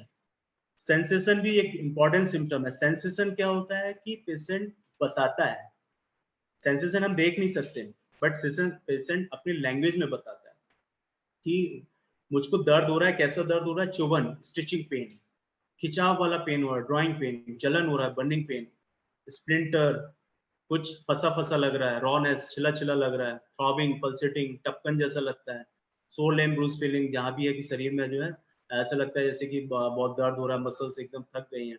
तो ये जो सेंसेशंस होते हैं कई बार इनसे मेडिसिन हमारी सेपरेट हो चली जाती है। तो ये सेंसेशन वाले पार्ट्स हैं, ये भी हमें कंसिडर करने चाहिए। जैसे अगर हम बर्निंग में देखें तो बर्निंग में एक ग्रुप ऑफ मेडिसिन आता है, आर्सेनिक, फास्फोरस, सल्फर, रेटानिया। अब सोर थ्रोट में गले में दर्द लेके आया, बोला कि जलन हो रही है। अब जलन हो रही तो हम तुरंत मॉडलिटी पूछते हैं कि ठंडा गर्म, क्योंकि मेन वही है। तो पेशेंट बोला कि गर्म पीते आराम मिलते हैं। तो अगर बर्निंग पेन है, वार्म से रिलीफ मिल रहा है, तो first medicine is the arsenic album. और रटानिया मैंने यहाँ पे इसलिए मेंशन किया, मेरी कोशिश ये थी कि ज्यादा से ज्यादा एक्यूट केसेस को अप्रोच कर सकूं। तो रटानिया मैंने इसलिए लिखा कि कई बार पाइल्स के पेशेंट आते हैं और क्रोनिक पेशेंट ऑब्वियसली हम क्रोनिकली ट्रीट करते हैं, लेकिन कभी कभी एक्यूट पेन, सीवियर पेन लेके आते हैं कि बहुत पेन हो रहा है, बर्दाश्त नहीं हो रहा है। तो कटिंग पेन, उनको ऐसा लगता है कि कुछ कट रहा है, जब अगर हमने बुकिश लैंग्वेज में देखें कि ग्लास, कांच का टुकड़ा लगा और कटा है, तो बर्निंग, कटिंग पेन बहुत बताता है और उसको वार्म से रिलीफ मिलता है। तो रटानिया इज द फर्स्ट रेमेडी। और रटानिया के साथ ये भी है कि इसका टिंचर सिंगल डोज कई बार दिया है, पेशेंट एक एक महीने तक उसी में पेन में ही रिलीफ मिल जाता है। टिंचर सिंगल डोज बस दे दिया, एक बार 20 ड्रॉप एक कप पानी में डाल के 1/3 एक एक घंटे में खत्म किया, then follow up with the secular, तो उसका पेन ऑलमोस्ट कम हो जाता है। फिर हम अपना क्रोनिक मेडिसिन जो भी है कॉन्स्टिट्यूशनली फिर आगे जाते हैं। तो ड्राइंग पेन है, ड्राइंग पेन जैसे खिंचाव मसल्स, टेंडन्स, लिगामेंट्स में, तो जैसे अमोनियम न्यूर है, अमोनियम न्यूर में क्या होता है कि हैमस्ट्रिंग्स क्रैम्प्स होते हैं बहुत ज्यादा, सियाटिका का पेन होता है, उसको ड्राइंग खिंचाव वाला पेन होता है। तो अमोनियम न्यूर का मॉडलिटी है कि एग्रावेशन सिटिंग स्टैंडिंग, जब बैठता है और जब खड़ा होता है तब उसमें खिंचाव बहुत ज्यादा होता है। एमरेशन लाइंग ऑन, लेट जाने से उसको आराम मिलता है। रस्टॉक्स, रस्टॉक्स तो सब जानते हैं कि हम लोग की एग्रावेशन रेस्ट से है, एमरेशन मोशन से, तो ये यूजली कंटिन्यूसली चलना चाहता है, रेस्टलेसनेस है। स्टिचिंग पेन, स्टिचिंग पेन भी बताया था, ब्रायनिया, कालीकार, नाइट्रिक एसिड में भी स्टिचिंग पेन है। कई बार क्या होता है कि नाइट्रिक एसिड में एफ्थे के केसेस में पेशेंट एफ्थे आता है, कई बार एफ्थे में merc sol, nitric acid, borax, even kali chlor भी मेडिसिन है। तो जब स्टिचिंग पेन के साथ एफ्थे में बताता है तो नाइट्रिक एसिड, और कभी कभी पाइल्स का या फिसर का, फिस्टुला का भी पेशेंट आता है, बोलता है कि चुभन वाला लग रहा है, तो वहां पे भी नाइट्रिक एसिड हो सकता है। कॉस्टिकम का रॉनेस वाला पेन, कि रॉनेस छिला छिला लगता है, खांसी के साथ कई बार पेशेंट आता है, बोलता है कि खांसी हो रही है और गले में छिला छिला लग रहा है, खांसी में आराम, उसको पानी पीने से आराम मिलता है। और कई बार क्या है कि शोर थ्रोट लेके आ रहा है, रॉनेस सिंपली लेके आ रहा है, और हॉर्सनेस, आवाज बैठ गई है। कई बार पेशेंट्स आए हैं, बोलते हैं कि इवन बोलते समय इस तरीके से बोलते हैं, तो गले में बोलते हैं कि छिला छिला लग रहा है। तो बस इतने में ही जब लॉस ऑफ वॉइस है, एफोनिया है और रॉनेस है, तो कॉस्टिकम फर्स्ट मेडिसिन हो जाती है। और मैंने कई बार देखा है कि कॉस्टिकम दिया, कॉस्टिकम देने के बाद उसको दूसरे दिन ही मैंने बोला कि अगर आराम नहीं मिले दूसरे दिन आके बताना, शाम को मतलब 24 घंटे के बाद आया तो पेशेंट लगभग लगभग 60% कवर हो जाता है, आवाज उसकी थोड़ी थोड़ी खुलने लगती है। वहीं लॉस ऑफ वॉइस में अगर हम देखें, अर्जेंटम मेट भी है, बट अर्जेंटम मेट में रॉनेस नहीं है, वहां पे म्यूकस उसको बार बार बनता है, आवाज उसकी चली गई है, चिल्लाते चिल्लाते कॉज वहीं पे है कि चिल्लाया बहुत ज्यादा किसी वजह से और उसकी आवाज चली गई। तो कॉस्टिकम में क्या रॉनेस लगता है, बट अर्जेंटम मेट में रॉनेस नहीं है, बट म्यूकस बहुत फॉर्म होता है, तो इजी टू एक्सपेक्ट, बार बार खांसता है, म्यूकस बाहर निकालता है। तो ये अर्जेंटम मेट का मेन है कि उसमें म्यूकस फॉर्मेशन ज्यादा होता है। टेनेस्मस सेंसेशन, कई बार डायरिया और इसके पेशेंट्स आते हैं, बोलते हैं कि दस्त हो रहा है, तो हम दस्त में जब पूछते जाते हैं कि भाई कैसा दर्द वगैरह, तो बोलते हैं कि पेट में ऐठन मरोड़ हो रहा है। तो ऐठन मरोड़ का फिर हम मॉडलिटी पे आ जाते हैं, क्योंकि नेक्स्ट पॉइंट मॉडलिटी है कि आफ्टर स्टूल जैसे जाते हैं तो उसके बाद थोड़ी देर आराम मिलता है, उसको बोलते हैं हाँ आराम मिल जाता है। अगर आराम नहीं मिलता है देन मे बी मर्कसॉल और मर्कॉर, अगर आराम मिल जाता है देन नक्स वोमिका। और सेम थिंग वॉमिटिंग में भी है कि नक्स वोमिका का मेन है कि टेनेस्मस सेंसेशन, उसको ऐठन लगता है, बोलता है कि कल शादी में गए या कहीं कुछ भी हमने खा लिया या घर में कुछ भी खा लिया, उसके बाद से पेट में अजीब से ऐठन मरोड़ होता है, और ऐठन मरोड़ होने के बाद उसको वॉमिट जैसा लग रहा है, बट वॉमिट नहीं हो रहा। तो नक्स वोमिका का मेन सेंसेशन है कि sensation as if I could vomit out, मैं वॉमिट कर दूं मुझे आराम मिल जाएगा, मुझे बार बार पे फ्रिक्वेंट अर्जिंग फॉर स्टूल, बार बार पे जाना पड़ता है क्योंकि मरोड़ होता है, मरोड़ में फिर आराम मिल जाता है। और कई बार पेशेंट में नक्स वोमिका में मैंने देखा है कि अगर वॉमिट करने का मन कर रहा है और नक्स वोमिका दिया उसको, तो पेशेंट को आधा घंटे बाद फोन आ जाता है कि इसको उल्टी हो गई है, तो पेशेंट परेशान होगा ऑब्वियसली कि उल्टी हो गई है, लेकिन हमारे लिए वहां पे उसके लिए नक्स वोमिका दिया है, पेशेंट को आराम मिलना है और फिर आगे आराम मिल जाता है। तो ये नक्स वोमिका का मेन इंडिकेशन है, frequent urging for stool and vomiting sensation as if I could vomit out. और इसका मेनली अकम्पनी विद फीवर के साथ आएगा कि बोलेगा कि पेट गड़बड़ है, फीवर हो रहा है, ठंड बहुत लग रही है। तो फीवर के लिए मैंने बोला कि फीवर में हमको मेनली कंप्लेंट पे ध्यान देना है। पेशेंट शुरुआत में आता है, डॉक्टर साहब बुखार हो रहा है, ठीक है, और कोई दिक्कत? हमारा नेक्स्ट क्वेश्चन है और कोई दिक्कत? तो जब और कोई दिक्कत बोलेगा कि हाँ पेट भी गड़बड़ हो रहा है, अच्छा पेट में, फिर आगे जब हम डीप में जाते हैं तो पता चला डायरिया है, एक्यूट गैस्ट्राइटिस है, टेनिसमस पेन है, नक्स वोमिका दिख रहा है, हमने नक्स वोमिका दिया, नक्स वोमिका के बाद फीवर भी उसका डाउन हो। फॉस्फोरस है अगर फीवर में, तो वही फॉस्फोरस में क्या है, उसको प्यास कैसी लग रही है, ठंडा पानी पीने का मन कर रहा है, तो फॉस्फोरस हो गया। तो मे बी मेडिसिन के जो पर्टिकुलर है, कई बार सोर थ्रोट के साथ फीवर आते हैं, कुराइजा के साथ फीवर आते हैं, तो मेनली कंप्लेंट पे ध्यान देना होता है कि कंप्लेंट क्या है जो उसको फीवर। एक्चुअली फीवर एक अलार्मिंग सिस्टम होता है बॉडी का। अगर हमारे घर में एक अलार्म लगा है कि कहीं भी डेंजर हो तो अलार्म तुरंत बीप करता है, तो अगर हम उस अलार्म को ही तोड़ देंगे तो क्या हम आगे उससे बच पाएंगे? नहीं। तो सेम बॉडी में भी अलार्मिंग होता है। तो सबसे ज्यादा पेशेंट लोग क्या करते हैं, पैरासीटामोल पिला देते हैं, और पैरासीटामोल पिलाना मीन्स कि जो उसका अलार्म था वो वहीं कम कर दिया, अब जो सिम्टम्स आने वाले थे वो नहीं क्लियर हो पाते। तो ऐसे केसेस में कई बार दिक्कत होता है, क्योंकि वो पेशेंट का पिक्चर एकदम गड़बड़ हो जाता है, फिर हमें 2-3 मेडिसिन पार्सली फिर जाना पड़ता है, तब जाके वो ठीक होता है। अगर पेशेंट सीधे आता है तो वो जल्दी कवर होता है। सोल एम्ब्रूस फीलिंग, अर्निका, बैप्टीसिया, आजकल बैप्टीसिया भी, इस समय पे बैप्टीसिया की भी इंडिकेशंस हैं। तो आगे देखते हैं कैरेक्टर।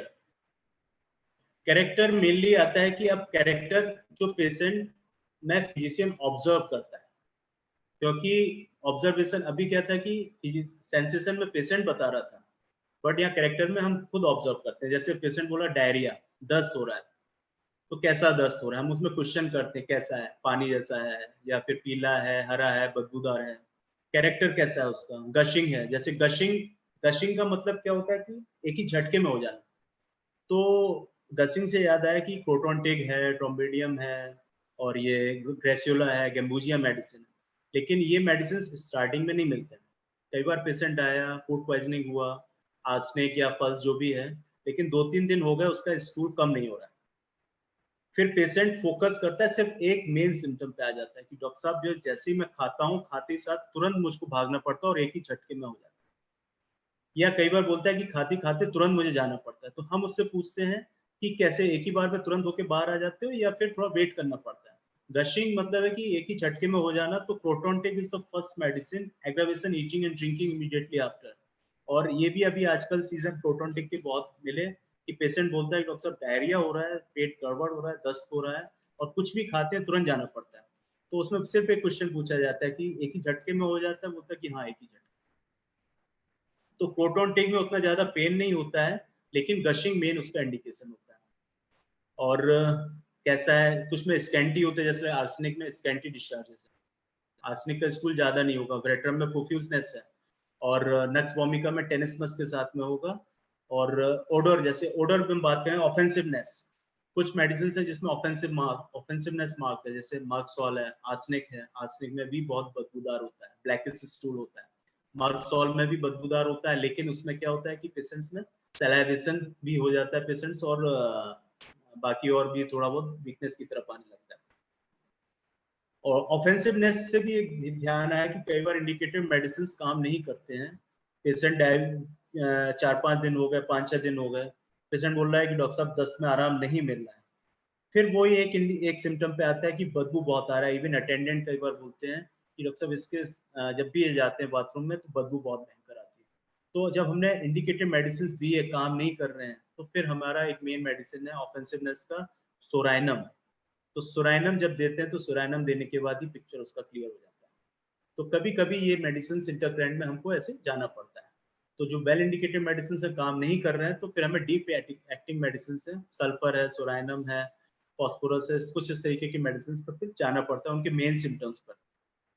सेम ऐसी कुराइजा है, कुराइजा में जुकाम लेके आता है, पेशेंट बोलता है कि जुकाम हो रहा है। तो जुकाम में भी हमको कैरेक्टर में मेनली कैसा है, पानी जैसा है, जैसे लाइक एलियम सीपम में एक्टेड लैक्राइमेशन, एलियम सीपम में acrid nasal discharge with the bland लैक्राइमेशन।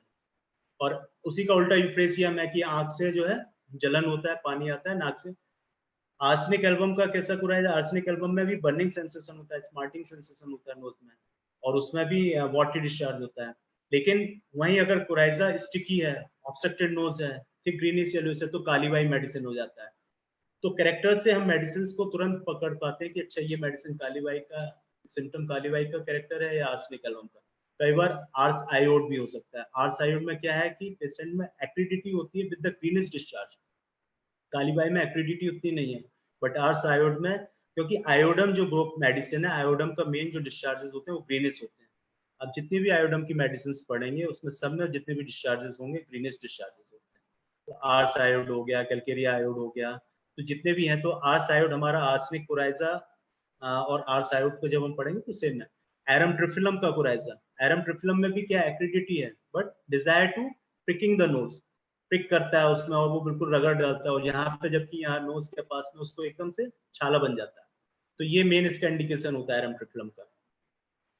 तो मेन कैरेक्टर है जो पेशेंट्स में हम फिजिशियंस देखते हैं। जैसे कुछ स्किन कंप्लेन लेके आते हैं, स्किन कंप्लेन में जैसे कि इरप्शंस कैसे हैं, vesicular eruptions, first remedy is the rhus tox. Vesicular eruptions में आ रहा है पेशेंट, फीवर लेके आ रहा है, दाने दाने हो रहे हैं, पानी जैसे भरे हुए, तो मे बी रस्टॉक्स हो सकता है। स्टिकी डिस्चार्जेस के साथ में ग्रेफाइटिस। इम्पेटिगो के पेशेंट्स होते हैं, कई बार बच्चों में इम्पेटिगो होता है, तो बिल्कुल मुंह के आसपास पूरा इतना भरा हुआ होता है और डिस्चार्ज हो रहा होता है। First remedy is the graphites for the impetigo. और जैसे कुछ इरप्शंस है, रैसेस हैं, रेड रैसेस के साथ में आ रहे हैं, तो मर्क है, सल्फर है। पॉस्चुलर इरप्शंस जैसे कि पस बना हुआ है, तो पस के साथ में हेपस, एलिसियम, मक्सो। तो मेनली कैरेक्टर देख के ही हम मेडिसिन तक काफी हद तक पहुंच जाते हैं।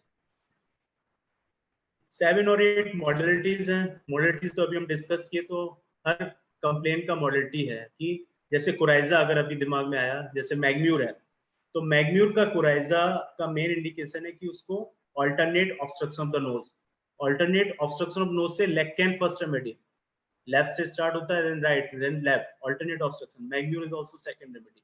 बट मैग्म्यूर में क्या है, एग्रावेशन लाइंग ऑन, पेशेंट जैसे ही लेटता है तो उसकी नाक बंद हो जाती है।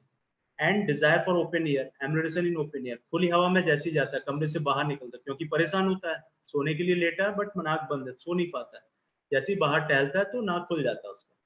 तो मैग्म्यूर में क्यों, क्योंकि म्यूरेटिक एलिमेंट का भी एक इंडिकेशन है कि उसके डिस्चार्जेस जो होते हैं वाइटेस्ट होते हैं।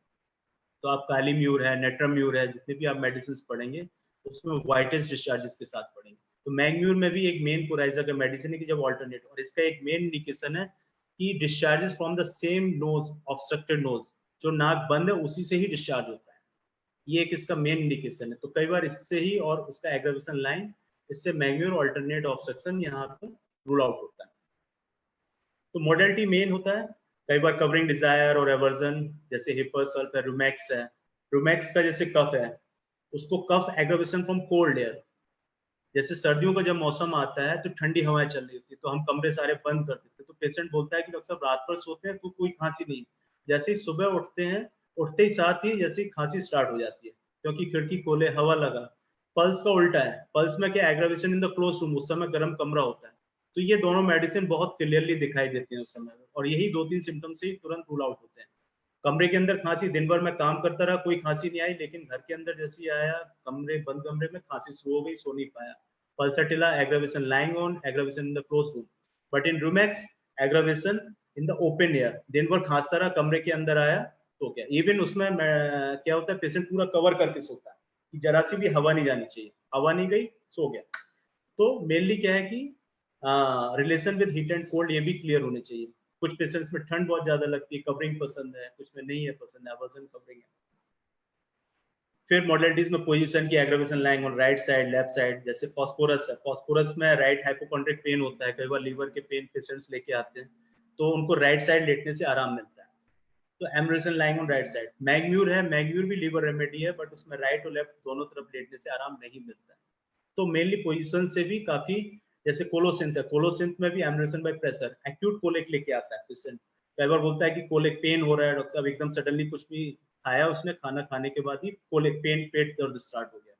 तो पेट दर्द जैसे स्टार्ट हुआ तो कोलोसिंथ का फर्स्ट मेन इंडिकेशन है कि ambulation by bending double, patient pressure से रिलीफ करता है, दबाने से आराम मिलता है, तो कोलोसिंथ हो सकता है। तो मेनली हम बात करते हैं मॉडलिटीज की। फिर उसके बाद टाइम, कुछ मेडिसिन के पर्टिकुलर टाइम्स होते हैं, जैसे फीवर है, नेट्रम्यूर में 10 से 11 बजे आता है, सल्फर में 11 बजे के आसपास बहुत ज्यादा भूख लगती है, लाइकोपोडियम में से 4 से 8 बजे का टाइम है, आर्सेनिक एल्बम का 12 से 2 बजे का टाइम है। तो कुछ पेशेंट्स कंप्लेंट बताते हैं कि उस समय पे या तो बहुत ज्यादा बढ़ जाती है प्रॉब्लम या फिर उसी समय स्टार्ट करता है, तो हमको यहाँ से भी मेडिसिन एंट्री मिल जाती है। लास्ट नेक्स्ट आता है बॉस। जी सर। टाइम ठीक है? हाँ ठीक है भाई, अभी तक सब सही चल रहा है, सभी लोग अच्छे से सुन रहे हैं। ठीक है, क्योंकि मेरे ख्याल से अभी 20-25 मिनट और लगेगा। हाँ मुझे मालूम है कि आप अपने क्लिनिक पे हो, तो आप अपनी कन्वेंस देखना कि आप घर जाने में नहीं नहीं, कोई दिक्कत दिक्कत नहीं है। नहीं है, ठीक है कोई प्लीज। दिक्कत, ठीक है। फिर आता है लास्ट पॉइंट, अकम्पनिंग सिम्टम, और ये मोस्ट इंपॉर्टेंट पॉइंट होता है अकम्पनिंग सिम्टम, जो पेशेंट्स में कई बार फाइनलाइज करने में मेडिसिन में। तो इसमें अकम्पनिंग सिम्टम्स में क्या होता है कि हम 2-3 चीजें ध्यान देते हैं, mental state, mental state, change general symptoms, mental symptoms और physical symptoms, and last the peculiar particular symptoms. तो इसको हम थोड़ा देखते हैं। जो मेंटल स्टेट होता है, मेंटल स्टेट के लिए भी डॉक्टर हैंडीमैन ने क्लियरली बताया उन्होंने कि अगर हम इसको देखें, और मेंटल स्टेट और मेंटल सिम्टम्स दोनों डिफरेंट है, दोनों को हम एक जैसा नहीं कर सकते। मेंटल स्टेट जो होता है कि वो हम ऑब्जर्व करते हैं, physician observe while case taking, mental symptoms note down करते हैं पेशेंट जो बताता है। तो इन द ऑर्गनोन, जैसे एक एग्जांपल दिया मैंने चाइल्ड का, कि एक चाइल्ड आया फीवर लेके, और उसकी मदर बोलती है कि जब फीवर के समय इसको एक फियर ऑफ विंड है, तो जैसे ही कमरे की खिड़की वगैरह खुलती है तो एकदम से उसको जो है डर लगने लगता है, तो वो तुरंत खिड़की बंद कराता है, great fear of the wind. तो हम जैसी रिपर्टरी में जाते हैं तो फियर ऑफ विंड में देखते हैं कैमोमिला फर्स्ट रेमेडी डली हुई है, और चाइल्ड रेमेडी है कैमोमिला। लेकिन जब बच्चे को देखा तो बच्चा is mild and gentle. Generally chamomilla का चाइल्ड बहुत इरिटेबल होता है, डिजायर टू बी कैरिड। बच्चा क्लिनिक में कभी भी कैमोमिला का चाइल्ड नॉर्मली बैठेगा नहीं, हमेशा गोदी में आएगा या फिर उसको पकड़ना पड़ेगा, बस दो दो लोग पकड़ के आएंगे कि चिल्ला रहा है, रो रहा है, और डिजायर टू बी कैरिड या गोदी में है तो गोदी में शांत है, नीचे बैठाएंगे चिल्लाने लगेगा, तो वो दर्द होता है उसको या फिर जो कुछ भी है वो चिल्लाता है। तो अब यहाँ पे फियर ऑफ विंड में कैमोमिला दिया है, बट बच्चा देखने में एकदम माइल्ड लग रहा है, जेंटल लग रहा है, तो मेंटल स्टेट उसका माइल्ड है, but mental symptom is fear of wind. तो मेनली हमारा यहाँ पे मेडिसिन जो होगा मेंटल स्टेट पे ज्यादा जाएगा, ना कि मेंटल सिम्टम्स पे जाएगा। तो हमें वो मेडिसिन देखना होगा जो माइल्ड जेंटल वाला हो, जैसे लाइक पल्सेटिला है या फिर फॉस्फोरस है या फिर जैल्सीमियम है, इस तरीके की मेडिसिन जो माइल्ड फेज में उसको कवर कर सके। तो फुटनोट में जैसे अप्रैल 90 में डॉक्टर हैनीमैन ने बोला मेंटल स्टेट के बारे में, he mentioned that when the physician is finished writing down these particulars, then make a note what he himself observes in the patient। तो वाइल केस टेकिंग चल रहा है, पेशेंट बता रहा है, लेकिन उस समय हमारा मेंटल ऑब्जर्वेशन भी चल रहा होता है, उसका मेंटल स्टेट की ये किस फेज में आया है, मोरोस, क्वेरलसम, हेस्टी, लैक्राइमोस, एंग्जियस, डिस्पेयरिंग और सैड और होपफुल, दुखी दुखी लग रहा है नॉर्मली जब। और ये मेंटल स्टेट का प्रैक्टिस जनरली हम अपनी नॉर्मल डेली रूटीन में जैसे लोगों से मिलते हैं वैसे ही करते हैं। कई बार हम लोग आपस में बातचीत करते करते एक दूसरे बोलते हैं कि यार क्यों तू दुखी क्यों लग रहा है, क्योंकि हमने उसका फेशियल एक्सप्रेशन देखे, उसको मेंटल उसका लेवल देखा, या इतना बहुत ज्यादा एक्साइटेड क्यों, बहुत इतनी खुशी क्यों। तो ये सारा पार्ट भी एक फिजिशियन का होता है कि केस टेकिंग के समय सारे उसके सेंसेस खुले हुए नहीं चाहिए, कि वो पेशेंट क्या कर रहा है, किस तरीके से बोल रहा है, क्या बता रहा है। तो यहाँ पे हमने मेंटल स्टेट्स को 4 ग्रुप्स में थोड़ा इजी करने के लिए डिवाइड कर दिया, कि जिससे कि जैसे केस एक्यूट में भी कॉज, लोकेशन, सेंसेशन, कैरेक्टर था, उसी तरीके से मेंटल स्टेट को अगर हम 4 पार्ट्स में जब भी मेडिसिन पढ़ें तो 4 पार्ट्स में अगर हम उसको पढ़ें तो इजिली हम उसको डिवाइड कर सकते हैं। तो ग्रुप फर्स्ट में एक्साइटेड, एक्सट्रोवर्टेड और चीयरफुल मोड में। जैसे फास्फोरस सल्फर का पेशेंट एक्यूट अटैक में कभी भी आता है तो ज्यादा परेशान नहीं होता है, इवन वो कई बार हमसे ही पूछ लेता है डॉक्टर साहब आप ठीक हैं, मतलब उसको टेम्परेचर है, फीवर है या फिर कोई दर्द भी लेके आ रहा है, तो वो हमसे भी लास्ट में पूछता है कि डॉक्टर साहब आप ठीक हैं और सब बढ़िया है, क्योंकि फास्फोरस वाला या सल्फर वाला इतना ज्यादा परेशान नहीं देखता। तो मोड उसका मेंटल स्टेट एक्सट्रोवर्टेड या एक्साइटेड, चीयरफुल किस फेज में आ रहा है। सेकेंड ग्रुप होता है एंग्जियस, नर्वस, फियरफुल, माइल्ड। तो उसी हिसाब से मेडिसिन हमारे एंग्जियस वाले फेज में आ जाते हैं, जैसे आर्सेनिक एल्बम है, अर्जेंटम नाइट्रिकम है, नर्वसनेस बहुत ज्यादा है, वैराटाकार्ब है, फियरफुल है, माइल्ड है, पल्सेटिला है। तो तुरंत पेशेंट जिस स्टेट में दिखाई दे रहा है तो हम उन ग्रुप ऑफ मेडिसिन की तरफ जाते हैं।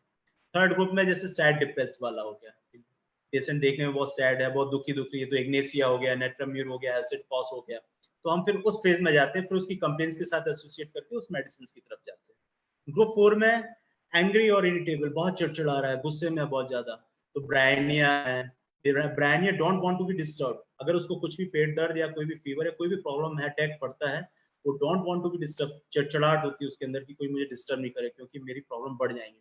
नक्स वोमिका में भी ग्रेट इरिटेबिलिटी होती है, कैमोमिला बहुत ज्यादा चिड़चिड़ाता है। तो हमें वो मेडिसिन देखना होता है कि पेशेंट किस स्टेट में आया है। इरिटेबिलिटी स्टेट में आया तो हमें उस ग्रुप ऑफ मेडिसिन, जैसे डायरिया लेके आया है अगर, तो बच्चा बहुत चिड़चिड़ा रहा है, बहुत चिल्ला रहा है, तो कैमोमिला हो सकता है।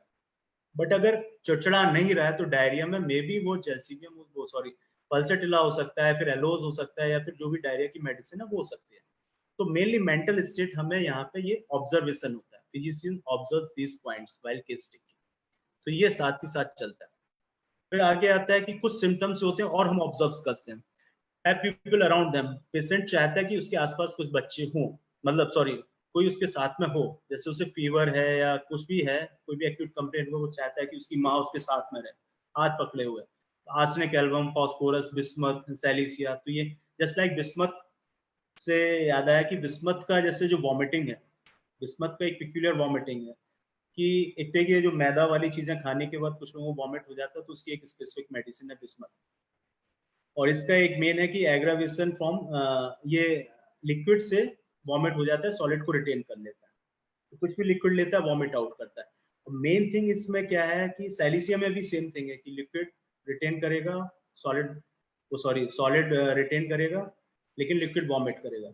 लेकिन बिस्मथ का मेन क्या है कि एम्बुलेशन बाय रबिंग, वो चाहता है कि कोई रब करे उसका पीठ पे या पेट पे रबिंग, तो उससे उसको आराम मिलता है, उसको बेटर फील होता है, तो वॉमिट उसका थोड़ा कम होता है। तो बिस्मथ का एक मेन ये इंडिकेशन, तो चाहता है कि आसपास कोई रहे, hate to be disturb when sick, अगर बीमार है वो तो वो नहीं चाहता कि कोई इसके आसपास हो। तो ब्रायन या चेल्स ये परेशान हो जाते हैं कि अरे भाई मैं अकेले कमरे में ठीक हूँ, कोई आ जाता है तुरंत डिस्टर्ब हो जाता है, तो ये मेंटल स्टेट तुरंत नोटिस किया जाता है। तो फिर नेक्स्ट आता है try to analyse and see how the disease has affect the patient on the level of the sensorium, कुछ सेंसेशंस भी उसके डिस्टर्ब हो रहे हैं। पेशेंट रेस्टलेस है, एक्साइटेड है ड्यूरिंग एक्यूट डिजीजेस, तो हम तुरंत आर्सेनिक है, कैमोमिला, एकोनाइटिस पे जाते हैं।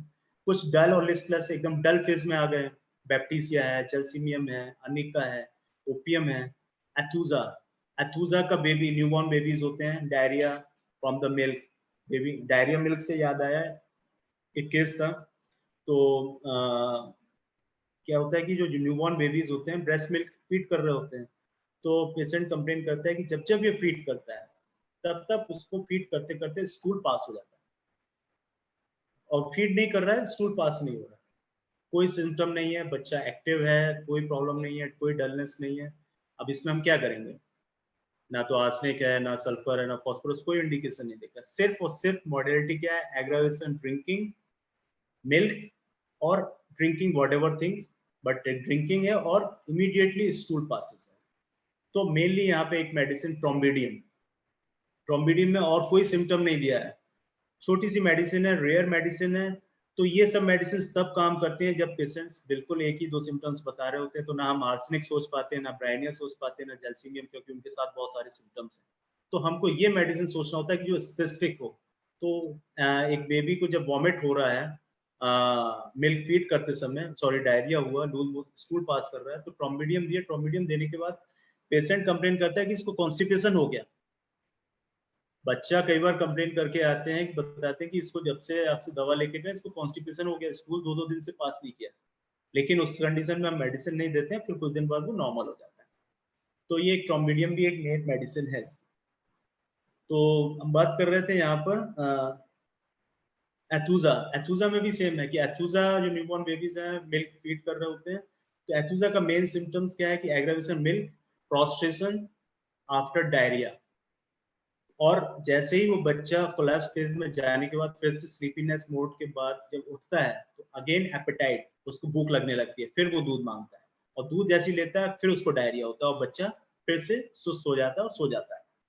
तो ये एथूजा के बेबी के साथ चलता है। तो मेनली उसमें हमें ये पूछना होता है कि बच्चा दूध पीने के बाद या दस्त होने के बाद क्या डल हो गया है या खेल रहा है, क्योंकि जो एसिड फॉस है, एसिड फॉस का बेबी और एथूजा बेबी, एथूजा का जो डायरी स्टूल है, दोनों का वाइटेस्ट स्टूल होता है और पेनलेस स्टूल होता है, लेकिन एथूजा में क्या है कि great sleepiness after the stool, while in acid phos बच्चा खेलता रहेगा, उसके दिन भर में 8-10 स्टूल्स पास हो जाएंगे, कोई दर्द नहीं, कुछ नहीं, बच्चा खेल रहा है, एक्टिव है।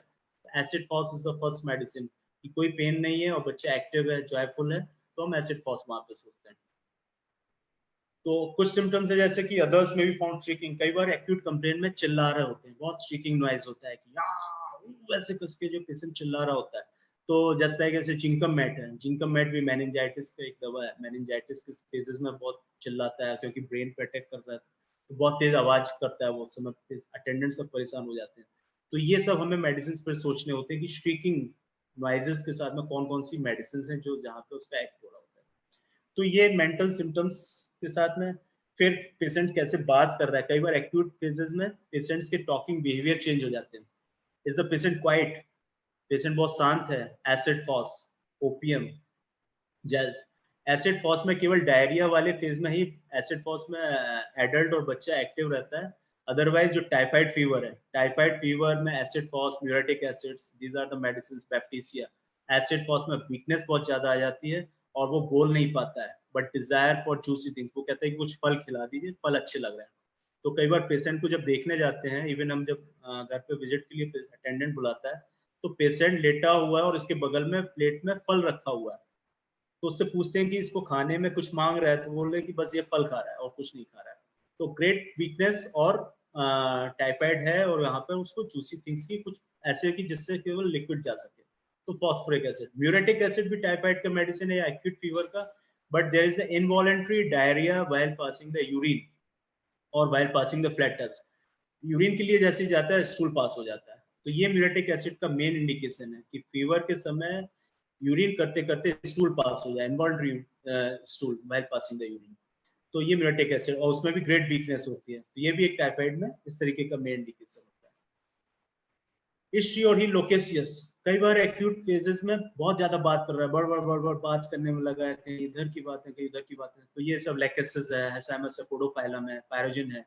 पायरोजन में भी टेम्परेचर, पायरोजन का मेन क्या है कि ये एक ऐसी दवा है कि जब कोई सिम्टम नहीं दवा है दिखाई देता है हमको, तो पायरोजन एटलीस्ट फीवर डाउन करता है। और इसका एक सिम्टम है कि जो टेम्परेचर से पल्स का जो रिलेशन है, कि टेम्परेचर जो राइज कर रहा है 1 डिग्री और पल्स जो है वहां पे, तो उस हिसाब से मूवमेंट नहीं होता है, पल्स स्लो है टेम्परेचर ज्यादा है, या टेम्परेचर कम है पल्स ज्यादा है, तो ये उल्टा रिलेशन दिखाई देता है कई बार, तो ये पायरोजन इसका मेन दवा होता है।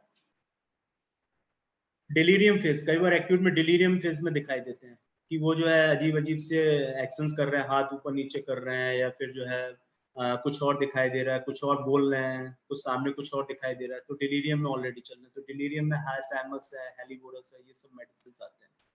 तो कई बार पेशेंट एक्यूट में सुपर कंडीशन में हम जब देखते हैं कि डॉक्टर साहब आके देख लीजिए क्योंकि आ नहीं सकते, तो जब जाके देखते हैं तो पेशेंट क्या है कि लेटा हुआ है और कपड़े उठा रहा है या फिर वो बड़बड़ कर रहा है, तो पता नहीं, और जो सामने खड़ा हुआ उसको पहचान नहीं पा रहा है, बोल रहा है कभी सामने कोई कीड़ा दिखाई दे रहा है या कोई जानवर दिखाई दे रहा है, सामने वॉल क्लॉक है तो वो कुछ और दिखाई दे रहा है, तो वो डिलीरियम मोड में दिखाई दे रहा है। तो ये सब हाइसैमस, हेलीबोरस, ये मेडिसिन है जो अनिका डेलीरियम में क्या है कि एकदम बात करते करते बीच में सो जाता है, बैप्टीसिया भी सो जाता है। बैप्टीसिया में क्या है, डलनेस बहुत ज्यादा, अनिका में सोर लेम्ब्रोस है कि वो लेटे लेटे एक जगह दूसरी जगह पे चेंज करना चाहता है। तो डेलीरियम में सब है लेकिन दोनों में, तीनों चारों में डिफरेंस है। एलिवोरस में क्या होता है कि इनवॉलेंटरी मूवमेंट्स होते हैं लेकिन उसके सेंसेशन सारे एक्टिव होते हैं, बट वो वैकेंट होता है एकदम, जैसे एलिवोरस में बोले कि अगर हम उसे बोलें कि जो है आप पहचानिए हमको या कौन खड़ा हुआ है, तो वो देखेगा बट रिएक्ट नहीं करेगा क्योंकि वो इसका एक्सप्रेशन ऐसे होते हैं, ऐसे बस देखता रहेगा बट कोई उसके एक्सप्रेशंस नहीं आएंगे, सुनाई भी उसको नहीं दे रहा है, कुछ भी नहीं दे रहा है। तो यहाँ पे हेलीवोरस फिर हमको थोड़ा बहुत लगता है कि एक हेलीवोरस के मोड में पेशेंट दिखाई दे रहा है। चेंजेस इन जनरल्स हम तो ये जानते ही साले कि थर्स्टलेस है, तो ये सब चीज़ों को क्लियर करते हैं। स्मॉल क्वांटिटी, लार्ज क्वांटिटी, तो मेडिसिन के हिसाब से डिफरेंस है। कुछ वार्म ड्रिंक्स डिजायर होते हैं कुछ पेशेंट्स में, कुछ कोल्ड ड्रिंक प्रेफर करते हैं, जैसे इक्वेटोरियम है, फॉस्फोरस है, वेट्रम है। इक्वेटोरियम का जैसे बोन पेन्स होते हैं काफ़ी, जैसे डेंगू वगैरह के पेशेंट्स में आई पेन, आई बॉल में पेन होता है, आई बॉल में जैल्सीमियम में भी ग्रेट आई बॉल पेन होता है उसको, और जैल्सीमियम में थर्स्टलेस होता है, बट इक्वेटोरियम में क्या डिजायर फॉर कोल्ड वाटर की थर्स्टी होता है। पर्सपायरेशन भी है कि कुछ सिम्टम्स के साथ में पेशेंट पर्सपायर कर रहा होता, तो हम वहाँ से डिजीज भी डायग्नोज कर रहे होते हैं और अपनी मेडिसिन को भी डिफरेंशिएट कर रहे होते हैं। तो पर्सपायरेशन कहीं मलेरिया तो नहीं है उसको, या फिर कोई और एक्यूट ये वायरल तो नहीं है, या कोई बैक्टीरियल इन्फेक्शन तो नहीं है। तो हम ये साथ साथ टेम्परेचर्स या उनके साथ पर्सपायरेशन के अकॉर्डिंग उनको डिफरेंशिएट करते हैं। तो मेडिसिन भी हमारी उस हिसाब से डिफरेंशिएट होती चली जाती है। फिर माउथ में ड्राइनेस है या कुछ वेसिकल्स हैं, फीवर ब्लिस्टर्स हैं, जैसे कई बार पेशेंट्स को फीवर होता है, ब्लिस्टर्स है, तो फीवर ब्लिस्टर्स में मेन मेडिसिन जैसे नेट्रम्यूट फर्स्ट रेमेडी है कि फीवर ब्लिस्टर तुरंत उसके लिप्स पे तुरंत ब्लिस्टर्स आ जाते हैं। ड्राई क्रैक लिप में जैसे कि फॉस्फोरस है, और ये रेडनेस ऑफ द लिप्स के साथ में अगर आ रहा है तो सल्फर एक मेन मेडिसिन है, क्योंकि सल्फर की एक्यूट कंप्लेंट्स में रेडनेस ऑफ द ऑरिफिसेस ये एक मेन सिम्टम्स है कि अगर डायरिया लेके आ रहा है, बच्चे का डायरिया लेके आ रहा है, उसका जो एनल एरिया है बहुत ज्यादा रेड हो रहा है, तो sulphur is the first medicine. एक केस मुझे याद आया इससे, एक इधर सहारा हॉस्पिटल का एक बच्चा लेके आया था अराउंड 7-8 महीने का। वहां पे वो 1 महीने तक उसको एडमिट कर रखे थे और उसका डायरिया कंट्रोल नहीं कर पा रहे थे। फिर जब वो यहाँ पे आया और बच्चा देखने में इतना जॉली लग रहा था, इतना देखने में इतना अच्छा लग रहा था वो, कि कहीं से लग ही नहीं रहा था कि इसको कोई प्रॉब्लम है। लेकिन जब उससे पूछा, अटेंडेंट से मदर फादर से पूछा, तो उन्होंने बोला, वो खुद ही बता देते हैं क्योंकि पॉटी साफ करना होता है, खुद ही बताते हैं कि जो पॉटी वाला एरिया उसका वो एकदम रेड हो गया, वहां पे रेसेस बहुत सारे आ गए। तो मुझे और कोई सिम्टम नहीं मिला, क्योंकि सल्फर का यूजली सल्फर और फास्फोरस जो मेंटल स्टेट है वो चीयरफुल मोड में होते हैं, कभी भी उतना परेशान नहीं होते हैं। तो वो वाला मोड था उसका मेंटल स्टेट। और रेडनेस ऑफ ऑरिफिसेस, सल्फर उसको दिया। सल्फर देने के बाद ही मैंने बोला कि आप इसको कल ही मुझे बताएंगे कैसा है। कल जब दूसरे दिन आया तो उसमें से उसको 20% रिलीफ मिला। जो 1 महीने तक सहारा में एडमिट कर रखे थे, कुछ नहीं कर पाया, 20% रिलीफ मिला। फिर मैंने कुछ नहीं, मैंने कहा 2 दिन बाद बताइए। 2 दिन बाद बताया तो 50% हो गया, और 4-5 दिन बाद धीरे धीरे करके उसका खत्म हो गया। तो ये मेन इंडिकेशंस है जो हम जितनी जल्दी से उसको पकड़ पाए तो मेन मेडिसिन तक जिससे पहुंच सकें। तो यही है रिलेशन विद टेम्परेचर, कि पेशेंट को ठंड ज्यादा लग रही है, गर्मी ज्यादा लग रही है, उस एक्यूट अटैक में नाइदर हॉट चिली नहीं हमको पूछना है कि कौन सा मौसम पसंद है, या ठंडी ज्यादा या गर्मी। यहाँ पे हमें एक्यूट से पूछना है कि ठंड ज्यादा लग रही है या गर्मी लग रही है। फिर एनी पर्टिकुलर अकम्पनिंग सिम्टम्स, उस सिम्टम्स के साथ में कुछ पर्टिकुलरली रिलेशन है, जैसे कि headache with pain in the back, सरदर्द के साथ बैक एक हो रहा है, या pain in distant parts when coughing. जैसे कैप्सिकम से मुझे केस आया अपनी बेटी का ही, 5-6 महीने पहले उसको खांसी हुई। खांसी जब उसको हुई तो जो इंडिकेटेड मेडिसिन है वो दिया उसको, मे बी फॉस्फोरस था। फॉस्फोरस का कफ यूजली क्या होता है, एग्रावेशन टॉकिंग और लाफिंग। ड्राई कफ होता है, बोलने से और हंसने से बढ़ जाता है, और कोई दर्द वगैरह कोई खास नहीं होता है। जब जब बात करेगा, जैसे अगर मैं बोल रहा हूँ अभी, तो इतनी देर में बहुत सारी खांसी आ चुकी होती है, तो वो फॉस्फोरस का मेन इंडिकेशन है। और पानी, प्यास ज्यादा लगती है, तो उसको मेडिसिन दिए, लेकिन 6-7 दिन हो गए, खांसी में आराम नहीं मिला। खांसी कम होती फिर बढ़ जाती थी। एट लास्ट जो है, जब पूछते पूछते फिर उससे पूछा, तो उसने सिर्फ ये बोला कि जब मैं ये एक तो गले में सूखा सूखा लगता है, और पानी, थोड़ा थोड़ा पानी वो बॉटल रख के थोड़ा थोड़ा पी रही थी, तो गले में सूखा सूखा लगता है, और बोलती है कि सांस लेने में दिक्कत होती है मुझको, जब जब खांसी आती है तब तब सांस नहीं ले पाती हूँ। तो फिर मैंने रिपर्टराइज किया पूरा, क्योंकि जब 5-6 दिन हो जाए तो केस को बड़ा रिपर्टराइज करके मेडिसिन फाइंड आउट करना होता है कि अब कौन सा ऐसा मेडिसिन है कि जो काम क्यों नहीं कर रहा है, तो मेडिसिन निकलता है।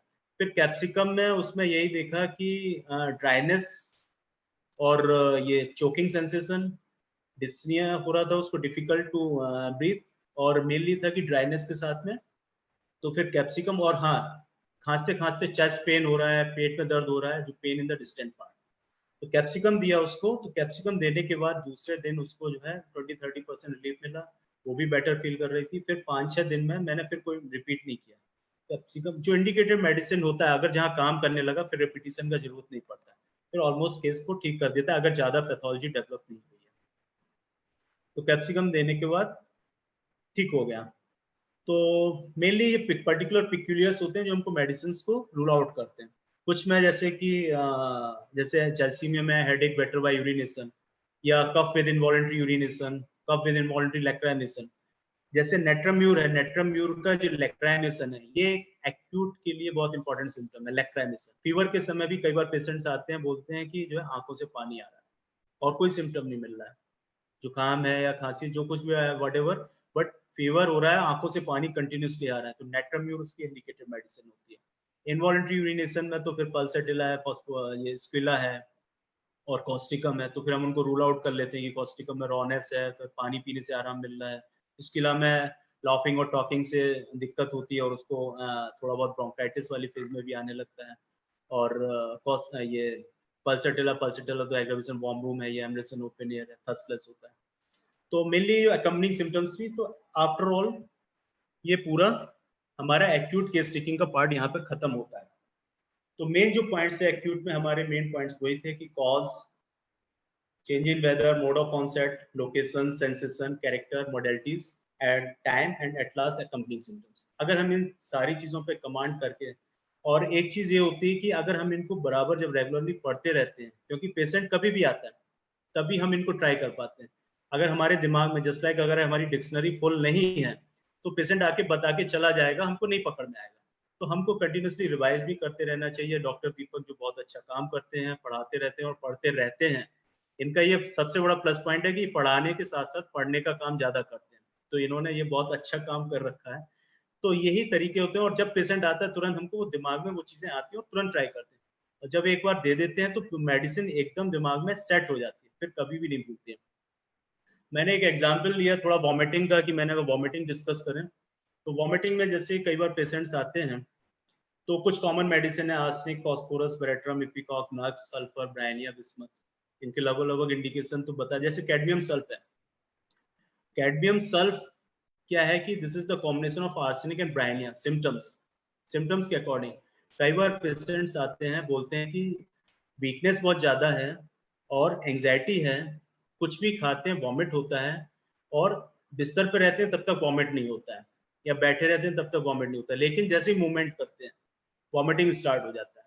तो एग्रावेशन मोशन, तो जब फिर कंफ्यूजन होता है कि अरे ये तो मॉडलिटी ब्रायनिया की आ रही है, प्रोस्टेशन यहाँ पे आर्सेनिक का, एंजाइटी आर्सेनिक का, तो फिर कैडमियम सल्फ एक ऐसा मेडिसिन है जिसमें दोनों की कॉम्बिनेशन दिखाई देती है। तो फिर हम ना आर्सेनिक और ब्रायनिया की बजाय हम सीधे कैडमियम सल्फ पर जाएंगे। फिर वॉमिटिंग, तो ये क्या मेन तो कॉमन मेडिसिन हो गए जो यूज होते हैं, लेकिन कुछ वॉमिटिंग इन चिल्ड्रंस, उसके लिए फिर एक अलग ग्रुप ऑफ मेडिसिन। तो अगर बेटर होता है कि हम पहले से ही अपना चार्ट तैयार करके रखें कि जो आए हम उस पेशेंट को उस हिसाब से अटैक करें कि हाँ भाई कहाँ से पूछना है। अगर बच्चा आया तो वॉमिटिंग ऑफ चिल्ड्रन में सबसे पहले एक ग्रुप ऑफ मेडिसिन पूछना है, एथुजा, कैलकेरिया, सैलिसिया, कैमोमिला, एपिकॉक, एंटिमटार्ड। तब इनके अलावा अगर कुछ है तब सोचेंगे, नहीं तो इसी में ही काफी हद तक मेडिसिन कवर हो जाती है। वॉमिटिंग ऑफ प्रेगनेंसी, फिर एक वॉमिटिंग ऑफ प्रेगनेंसी भी होती है। तो उसमें जैसे कुछ मेडिसिन हैं, अब जैसे प्रेग्नेंट फेज में अगर पेशेंट आ रहा है वॉमिटिंग के लिए, तो हमें कुछ सिम्टम्स क्लियर करने हैं। जैसे सीपीआर में एम्प्टी कॉन्सेंट्रेशन होता है एपिगैस्ट्रिक रीजन में, उसे खाली खाली लगता है लेकिन कुछ भी खाती है वॉमिट करती है। टेबेकम भी एक मेन दवा है वॉमिटिंग का, और इसका मेन जो सिम्टम है, जैसे आर्सेनिक के लिए एंजाइटी रेस्टलेसनेस होता है, ऐसी टेबेकम का मेन जो सिम्टम है नॉजिया विद ग्रेट फेंटनेस। कोई भी एक्यूट कंप्लेन होगा, और टेबेकम बहुत अच्छी मेडिसिन है जो एक्यूट में हमें कई बार हेल्प करती है। एक्यूट रीनल कोलिक के पेशेंट्स कई बार आते हैं with the great nausea, acute attack के साथ, नॉजिया बहुत फील हो रहा है but can't vomit out, टेबेकम is the main remedy. Heart pen के पेशेंट्स आते हैं, चेस्ट में पेन हो रहा है, aggravation lying on left side but great nausea, इतना ज्यादा नॉजिया होता है कि वो काफी वीक हो जाता है। एंड एवर्जन कवरिंग उसको पसंद नहीं होती, बट बेरेट्रम जैसा cold sweat on the forehead और कोल्ड एक्सट्रीमिटीज भी है, लेकिन कवरिंग एवर्जन होता है। लेकिन टेबेकम के लिए नॉजिया विद फेंटनेस ये मेन सिम्टम, अगर ये नहीं होगा तो टेबेकम कहीं नहीं होता। तो वॉमिटिंग और प्रेगनेंसी में भी अगर नॉजिया है और वॉमिट नहीं हो रहा है, बहुत ज्यादा वीकनेस आ रही है, तो टेबेकम हो सकता है। क्रियोजोट भी मेन एक मेडिसिन है, नॉजिया विद चिलीनेस। यहाँ पे टेबेकम में नॉजिया था with heat sensation, but creosote में नॉजिया विद चिलीनेस है कि उसको कुछ भी खाती है उससे पहले उसको नॉजिया वॉमिट लगता है, खाने के बाद थोड़ा आराम मिलता है। Asarum europaeum, this is all the first month pregnancy होती है, उसमें भी नॉजिया फील होता है। इसमें क्या होता है कि उसको लगता है कि कुछ पार्ट बॉडी में है जो मुझको परेशान कर रहा है, और दूसरा ये उसमें ग्रेट सेंसिटिविटी टुवर्ड्स नॉइज, जरा सी भी आवाज होती है तुरंत इसको इरिटेशन होता है और वॉमिट कर देती है, क्योंकि एसरम का मेन सिम्टम है सेंसिटिव टू नॉइज। तो ये मेडिसिन ऐसे डिफ्रेंशिएट करते हैं। फिर आगे सी सिकनेस और कार सिकनेस है। तो वॉमिटिंग कार सिकनेस में भी होता है, कार सिकनेस में कि ट्रैवल करते समय कई बार वॉमिट करते हैं। तो कॉकलेस का मेन सिम्टम है कि जब वॉमिट करता है तो उस समय पे उसको हेडेक होता है, ऑक्सीपिटल हेडेक, वो मेन सिम्टम उसको होता है। टैबेकम तो अभी बताया कि नोजिया कंटिन्यूसली हो रहा है लेकिन वॉमिट नहीं होगा और उससे ही उसकी तबीयत खराब हो जाती है। पेट्रोलियम में क्या होता है, वॉमिट करने के बाद उसको हंगर पेन होता है, तो उसको लगता है कुछ खाने को मिल जाए, तो पेशेंट अपनी हिस्ट्री बताता है कि डॉक्टर साहब कुछ दवा दे दीजिए कि मैं ट्रैवल करने जा रहा हूँ लेकिन मेरे साथ ऐसे ऐसे सिम्टम्स होते हैं, तो फिर हम उसको मेडिसिन देते हैं कि जब अगर लगे तो इसको खा लेना, तो वो वहाँ पे सिम्टम्स उसको कवर करेंगे। मैंने एक मेडिसिन एलएमसी पर कुछ इन पॉइंट्स के अकॉर्डिंग थोड़ा सा रखा कि जिससे हम मेडिसिन को देख पाए। जैसे एलियमसीपा है, एलियमसीपा का जैसे कॉज में मैंने रखा कि गेटिंग वेट, कुकुम्बर्स कॉज को ले, कई बार अब जैसे कुकुम्बर आजकल आ रहा है, बोला कि पेट दर्द लेके आ गया बट कुछ सिम्टम नहीं, खीरा खाया, क्योंकि पेट के जो पेशेंट्स आते हैं कई बार हमको सबसे पहले ये पूछना होता है कि क्या खाया, cause, what is the cause. Vomit हो रहा है, डायरिया हो रहा है, तो हम सबसे पहले उनसे ये पूछते हैं कि कल आपने क्या खाया, 24 घंटे में आपकी डाइट क्या थी, तो वहां से हम सारी चीजों को निकालते हैं, उसी से हम मेडिसिन क्लियर होता है। Changes in weather, mode of onset, location. फिर मेन सेंसेशन एलियमसीपा का एक थ्रेड लाइक पेन है, बर्निंग ऑफ नोज और अपर लिम्स। तो मेन पॉइंट्स का इसलिए मैंने यहाँ पे थोड़ा डिफरेंशिएट किया कि जिससे कि हम समझ सकें कि मेडिसिन कैसे हम स्टडी करते हैं। तो एक इसमें थ्रेड लाइक पेन होता है, न्यूरल्जिक पेन होता है एलियमसीपा में, तो कभी कभी thread like pen neuralgic pen लेके आता है हाथ में, तो उस तरीके से हम कभी कभी इसमें एलियमसीपा को सोच सकते हैं। और कुराइजा का तो पता ही हम लोगों को। और फॉस्फोरस, फॉस्फोरस तो ओवरऑल अभी मैंने बताया कि मेनली कॉज इसमें वुंड्स, टूथ एक्सट्रैक्शन। कई बार पेशेंट दांत निकलवा के आते हैं, बोलते हैं कि ब्लीडिंग हो रहा है कंटिन्यूसली, अभी मैंने डेंटिस्ट से दांत निकलवाया बट ब्लीडिंग हो रहा है, ब्लीडिंग नहीं रुक रहा है, तो फॉस्फोरस और अर्निका ये मेन दवा है। तो अर्निका में क्या होगा, उसको पेन ज्यादा अगर हो रहा है तो फिर अर्निका भी देंगे, बाद में फिर अगर ब्लीडिंग हो रहा है तो फॉस्फोरस दे सकते हैं। फिर बाकी तो सारे सिम्टम मैंने बताया कि फॉस्फोरस में जो एक्यूट होता है जनरली डायरिया, वॉमिटिंग और fever, acute with the desire for the cold water, और अगर डिजायर कोल्ड वाटर नहीं है तो फिर फॉस्फोरस नहीं हो सकता। जैल्सीमियम इस समय का जो एपिडेमिक है, जो आजकल चल रहा है सीजन के अकॉर्डिंग, जो अभी डॉक्टर दीपक ने बात की थी कि ब्रायनिया और डल्कामारा में डिफरेंशिएशन के लिए, लेकिन जैल्सीमियम और ब्रायनिया इस समय का मोस्ट इंडिकेशन मेडिसिन भी है। तो काफी केसेस आ रहे हैं जैल्सीमियम में कि डलनेस बहुत ज्यादा होता है और थर्स्टलेसनेस कंडीशन के साथ में। अभी 3 दिन पहले की बात है कि एक पेशेंट ने अपने बच्चे का केस मुझसे फोन पे बताया। उसने फोन किया कि जो है वो भी एक्चुअली होम्योपैथी है, तो उसने मुझको फोन किया कि ऐसे ऐसे फीवर हो रहा है, बच्ची 6 साल की है, फीवर हो रहा है और उसको आंखों में दर्द हो रहा है, आंखों में दर्द बता रही है, फोरहेड में पेन बता रही है और आंखें लाल हो रही है। तो अब प्रोबेबली मुझे लगा कि आंखों में पेन आ रहा है तो कहीं डेंगू वाले सिम्टम्स तो नहीं आ रहे हैं। तो फिर भी मैंने पूछा कि कैसे है, एक्टिव है, डल है, लेकिन उसने एक दिन पहले पैरासीटामोल दे दिया था, पैरासीटामोल दिया उसके बाद वो एक्टिव हो गई, तो पिक्चर गड़बड़ हो गया। तो अब मुझे समझ में नहीं आया, तो मैंने पूछा, तो वो प्यास पूछा कि प्यास कैसी है, तो उसने बोला हाँ पानी आनी पी रहे, मैंने एपिटोरियम दे दिया। फिर जैसे ही पैरासीटामोल का टाइम खत्म हुआ फिर फीवर आया, फिर फोन आया, अब फिर मैंने पूछा तो फीवर में उसमें एकदम डल, आंखों में दर्द और फोरहेड पेन और प्यास, तो प्यास बहुत ना के बराबर थी। तो मैंने बस उस समय फिर जैल्सीमियम, क्योंकि जैल्सीमियम भी एक मेन दवा है जब ऑर्बिटल रीजन में पेन होता है, जैल्सीमियम फॉस्फोरस, जैल्सीमियम दिया। अब जैल्सीमियम उसके पास 30-200 कोई नहीं थी, 1 में थी, तो मैंने बोला अच्छा ठीक है दे दो। 104.5 फीवर था, जैल्सीमियम 1 देने के बाद फिर वो ग्रेजुअली बहुत धीरे धीरे करके कम होता होते फिर दूसरे दिन एकदम नॉर्मल हो गया। तो ये जैल्सीमियम है इस समय का जो एपिडेमिक है। तो मेनली इसमें सेंसेशन कुछ इस तरीके के होते हैं और अकम्पनिंग सिम्टम मेन मार्क्ड होते हैं जो जैल्सीमियम को डिफरेंशिएट करते हैं, डलनेस, स्लीपीनेस और थर्स्टलेसनेस। ओपियम, ओपियम जो एक्यूट में बहुत यूज होती है, acute constipation of infants and children. Constipation of infants children से दवा है एक बेरेट्रम एल्बम भी एक मेन दवा है कॉन्स्टिपेशन ऑफ चिल्ड्रंस। अगर उसमें देखेंगे ग्रेट बॉल लाइक कॉन्स्टिपेशन और ब्लैकिश स्टूल होता है, और बच्चा जब कॉन्स्टिपेशन लेके आ रहा है तो अगर बहुत चिड़चिड़ाता है, बहुत गुस्सा करता है, ट्यूबरक्लाइनम जैसा चाइल्ड है अगर कि वो जो है गुस्सा बहुत कर रहा है, सामान तोड़ करना है, तो फिर उस समय पे बेरेट्रम जाता है। अगर ओपीएम वाला क्या होता है, यूजली डल होता है, उतना ज्यादा डिस्ट्रक्टिवनेस नहीं है, तो फिर हम कॉन्स्टिपेशन ऑफ इन्फेंट्स और चाइल्ड में ओपीएम उस समय पे हम सोचते हैं। दूसरा इसका जो ओपीएम है मेनली जो सीवीए के केसेस होते हैं, कई बार सेरेब्रोवास्कुलर एक्सीडेंट होता है, patient describes being state of the stupid comatose sleep में चला जाता है with rattling and stertorous breathing. जब उस समय पे इस तरीके की ब्रीदिंग चल रही होती है उसकी और कोमा में होता है, तो उस समय का ये मेन मेडिसिन होता है OPM. Swelling in the face लोग हम जब देखते हैं आईसीयू वगैरह में पेशेंट एडमिट है और तो उसकी आंखों के आसपास सूजन वगैरह, तो ओपीएम भी एक क्या है कि यूरेमिया की मेडिसिन है, किडनी फेलियर। तो उस तरह के केसेस में या फिर कोई भी ब्रेन हेमरेज वगैरह हुआ और पेशेंट जब इस तरह की कंडीशन में है तो ओपीएम मेन दवा में आता है। Good for cases of the paralytic ileus, opium plumbum met है कि स्टूल पास नहीं कर पा रहा है। और बाकी एक्यूट में कभी कभी ट्रबल्स फॉलोइंग फ्राइट, कभी कभी डर बैठ जाता है कि कोई कुछ हादसा हुआ उसके सामने, कि जैसे कुछ कभी कभी मैं रोड से पेशेंट बता रहा था कि एक बार रोड से जा रहा था तो उसके सामने एक सीवियर एक्सीडेंट हुआ और उसके बाद वो 3-4 महीने तक वो जो है इतना घबराया हुआ था कि रोड पर नहीं निकल पा रहा। This is the fright. तो फ्राइड में मेनली एकोनाइट मेडिसिन आता है, एकोनाइट, और एकोनाइट के बाद एक मेन दवा है ओपीएम। तो हम ये मेडिसिन को देते हैं तो यूजली जो है यहाँ से ये हट जाता है इसका, तो फिर पेशेंट ठीक होता है। एक हेलीबोरस भी मैंने इसलिए रखा थोड़ा कंपैरिजन के साथ कि सीबीए की पेशेंट है, तो इसमें मेन हेलीबोरस में आता है patient is not in coma but he has a vacant look, he does not respond to questions, does not respond to noise, he just sit there with a vacant look. In meningitis it is found useful in very advanced cases. Forehead will be wrinkled, there will be automatic movements of one hand, हाथ पैर चलाता रहेगा अपने, उसके चलते रहेंगे, गर्दन ऐसे घुमाएगा, इधर देखेगा उधर देखेगा, बट कुछ भी नहीं पहचानेगा ना कुछ बताएगा, एकदम वैकेंट मोड में होगा वो।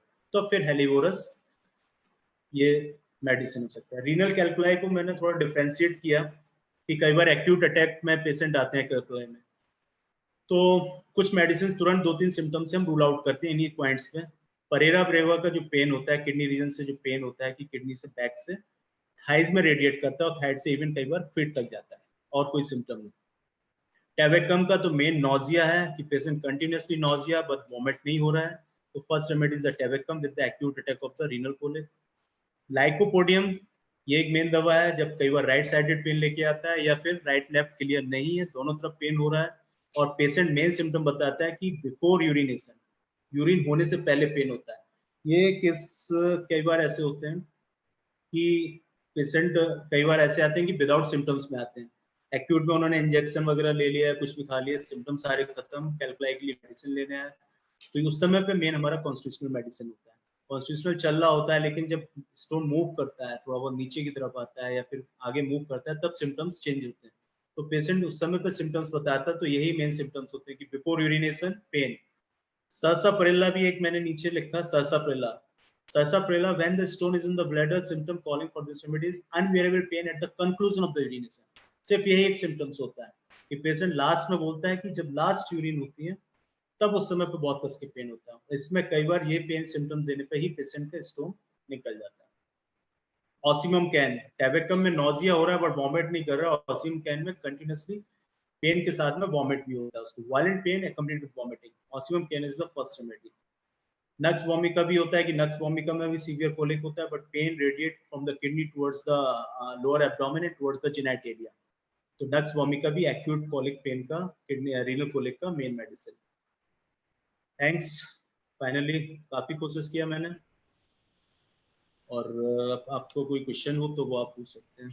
Thank you doctor Ashish, thank you so much. इतने कम समय में इतनी सारी मेडिसिन का रिवीजन, तो एक बात तो सब लोगों को समझ में आ गई होगी कि होम्योपैथी कोई छोटी सब्जेक्ट है नहीं, और ये इतना वास्ट है, हर समय हर एक मेडिसिन को दिमाग में रखना। जैसे आपने निकोलम मेटेलिकम टॉम्बोडियम के बारे में बताया कि ऐसे ऐसे सिम्टम्स हैं, अगर मान लो हम लोगों को उस समय सिम्टम याद नहीं, और ऐसे बहुत बार होता है कि हम लोग जब केस चला जाता है तब हमें ध्यान आता है यार ये मेडिसिन होती है, या हमें रिपोर्टाइजेशन में वो सिम्टम मिल जाता है। तो इसके लिए हम पहले से ही कलेक्शन रखें तो ज़्यादा बेहतर है। और दूसरी बात ये कि हमें अपनी फार्मेसी, मतलब जो हमारी मेडिसिन का सोर्सेज हैं, वो इतना एक्टिव रखना पड़ता है कि अगर हमें ज़रूरत पड़ गई तो ट्रोम्बोडियम हमें कहाँ से मंगानी है, कितनी जल्दी हमें पास अवेलेबल हो जाएगी, ये बहुत मेन इशू है। और डॉक्टर आशीष, जो सबसे मेन क्वेश्चन है हर एक सीएमई, हर एक सेमिनार, इवन हमारे वेबिनार्स या जहाँ भी हम डिबेट करते हैं होम्योपैथी को लेकर के, तो सबसे कॉमन क्वेश्चन आता है कि पोटेंसीज क्या थी, उसके रिपीटिशंस क्या थे, तो इसके बारे में भी जरा बताएंगे तो ज़्यादा अच्छा है जी। मेनली पोटेंसी का मुझे पता था कि क्वेश्चन सबसे पहले पोटेंसी का आएगा। तो पोटेंसी एक्चुअली क्या है कि इसके बारे में कहीं भी कुछ भी नहीं है। पोटेंसी से बेटर सबसे पहला पार्ट होता है कि मेडिसिन सिलेक्शन, कि हमारा पिक्चर अगर क्लियर है, अगर इंडिकेटिव मेडिसिन है तो पोटेंसी उतना मैटर नहीं करता, क्योंकि हमारे क्लिनिक में सारा पोटेंसी नहीं है। कई बार इवन जब स्टार्टिंग में मैंने क्लिनिक खोला था और सारी चीजें पड़ी थी, तो पेशेंट सामने आता था तो मेरे को क्या होता था कि खुद उठ के जाना पड़ता था कि अरे ये मेडिसिन नहीं है, और मुझे ये मेडिसिन, क्योंकि मुझे पता करना है कि मेडिसिन का कितना एक्शन हो रहा है। तो मैं कई बार पेशेंट को बोलता था कि आप वेट करिए, मैं भी आया, और मैं तुरंत पास में मेडिकल स्टोर वाले के पास जाके दवा लेके फिर आके देता था, क्योंकि मुझे फॉलोअप चाहिए, मेडिसिन एक्ट्स और नॉट, ये सिम्टम काम कर रहा है कि नहीं कर रहा है। तो ये तरीका होता है, क्योंकि आपने जो पहले बोला कि हमारे स्टोर में नहीं होता है, तो हम कंटिन्यूअसली ऐसे काम करते हैं, अपनी रेंज बढ़ाते हैं और वो रेंज हमारी अपडेट होती है। पोटेंसी का मेनली क्वेश्चन आता है, तो पोटेंसी हम क्या होता है कि डे बाय डे जब हम 1 पेशेंट, 2 पेशेंट, 4 पेशेंट जब देखते हैं, तब हमें दिखाई देता है कि मेडिसिन कब किस पोटेंसी में काम करता है। जैसे अभी रीनल कैल्कुलाई की बात की मैंने, तो रीनल कैल्कुलाई में बर्बेरिस वल्गैरिस कभी भी लो पोटेंसी में काम नहीं करती है। 1 या 10 में अगर हम जब उसको देते थे तब स्टोन रिमूव करता है, टिंचर और वो कुछ भी काम नहीं करता है। तो ये हमारा प्रैक्टिकल पार्ट होता है, हम इंडिकेटेड मेडिसिन सबसे पहले सिलेक्ट करें। हाँ, लेकिन इसमें एक चीज हम जरूर सोच सकते हैं कि अगर पर्टिकुलर्स बहुत ज्यादा मार्क्ड हैं, बहुत ज्यादा सीवियरिटी है, सीवियर उतना ज्यादा है कि पेशेंट में सिम्टम बहुत ज्यादा आ रहे हैं, पेशेंट परेशान है, तो हम उस समय पे क्या करते हैं कि वाटर डोज पोटेंसी 30 में लिया, लो पोटेंसी में लिया, क्योंकि जब पेशेंट एडवांस कंडीशन में, सीवियरिटी में, तो हम अगर हाई देंगे तो एग्रावेशन होने के चांसेस हो सकते हैं। तो हमें बेटर है कि लो पोटेंसी दें, बट फ्रिक्वेंटली रिपीटिशन होना चाहिए।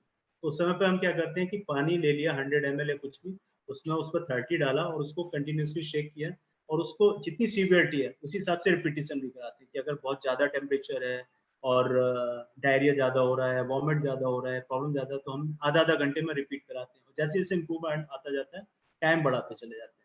या उतना ज़्यादा नहीं है, सिर्फ फंक्शनल डिसऑर्डर है, तो हम 4-4 घंटे में या 3-3 घंटे में ऐसे रिपीट कराते हैं।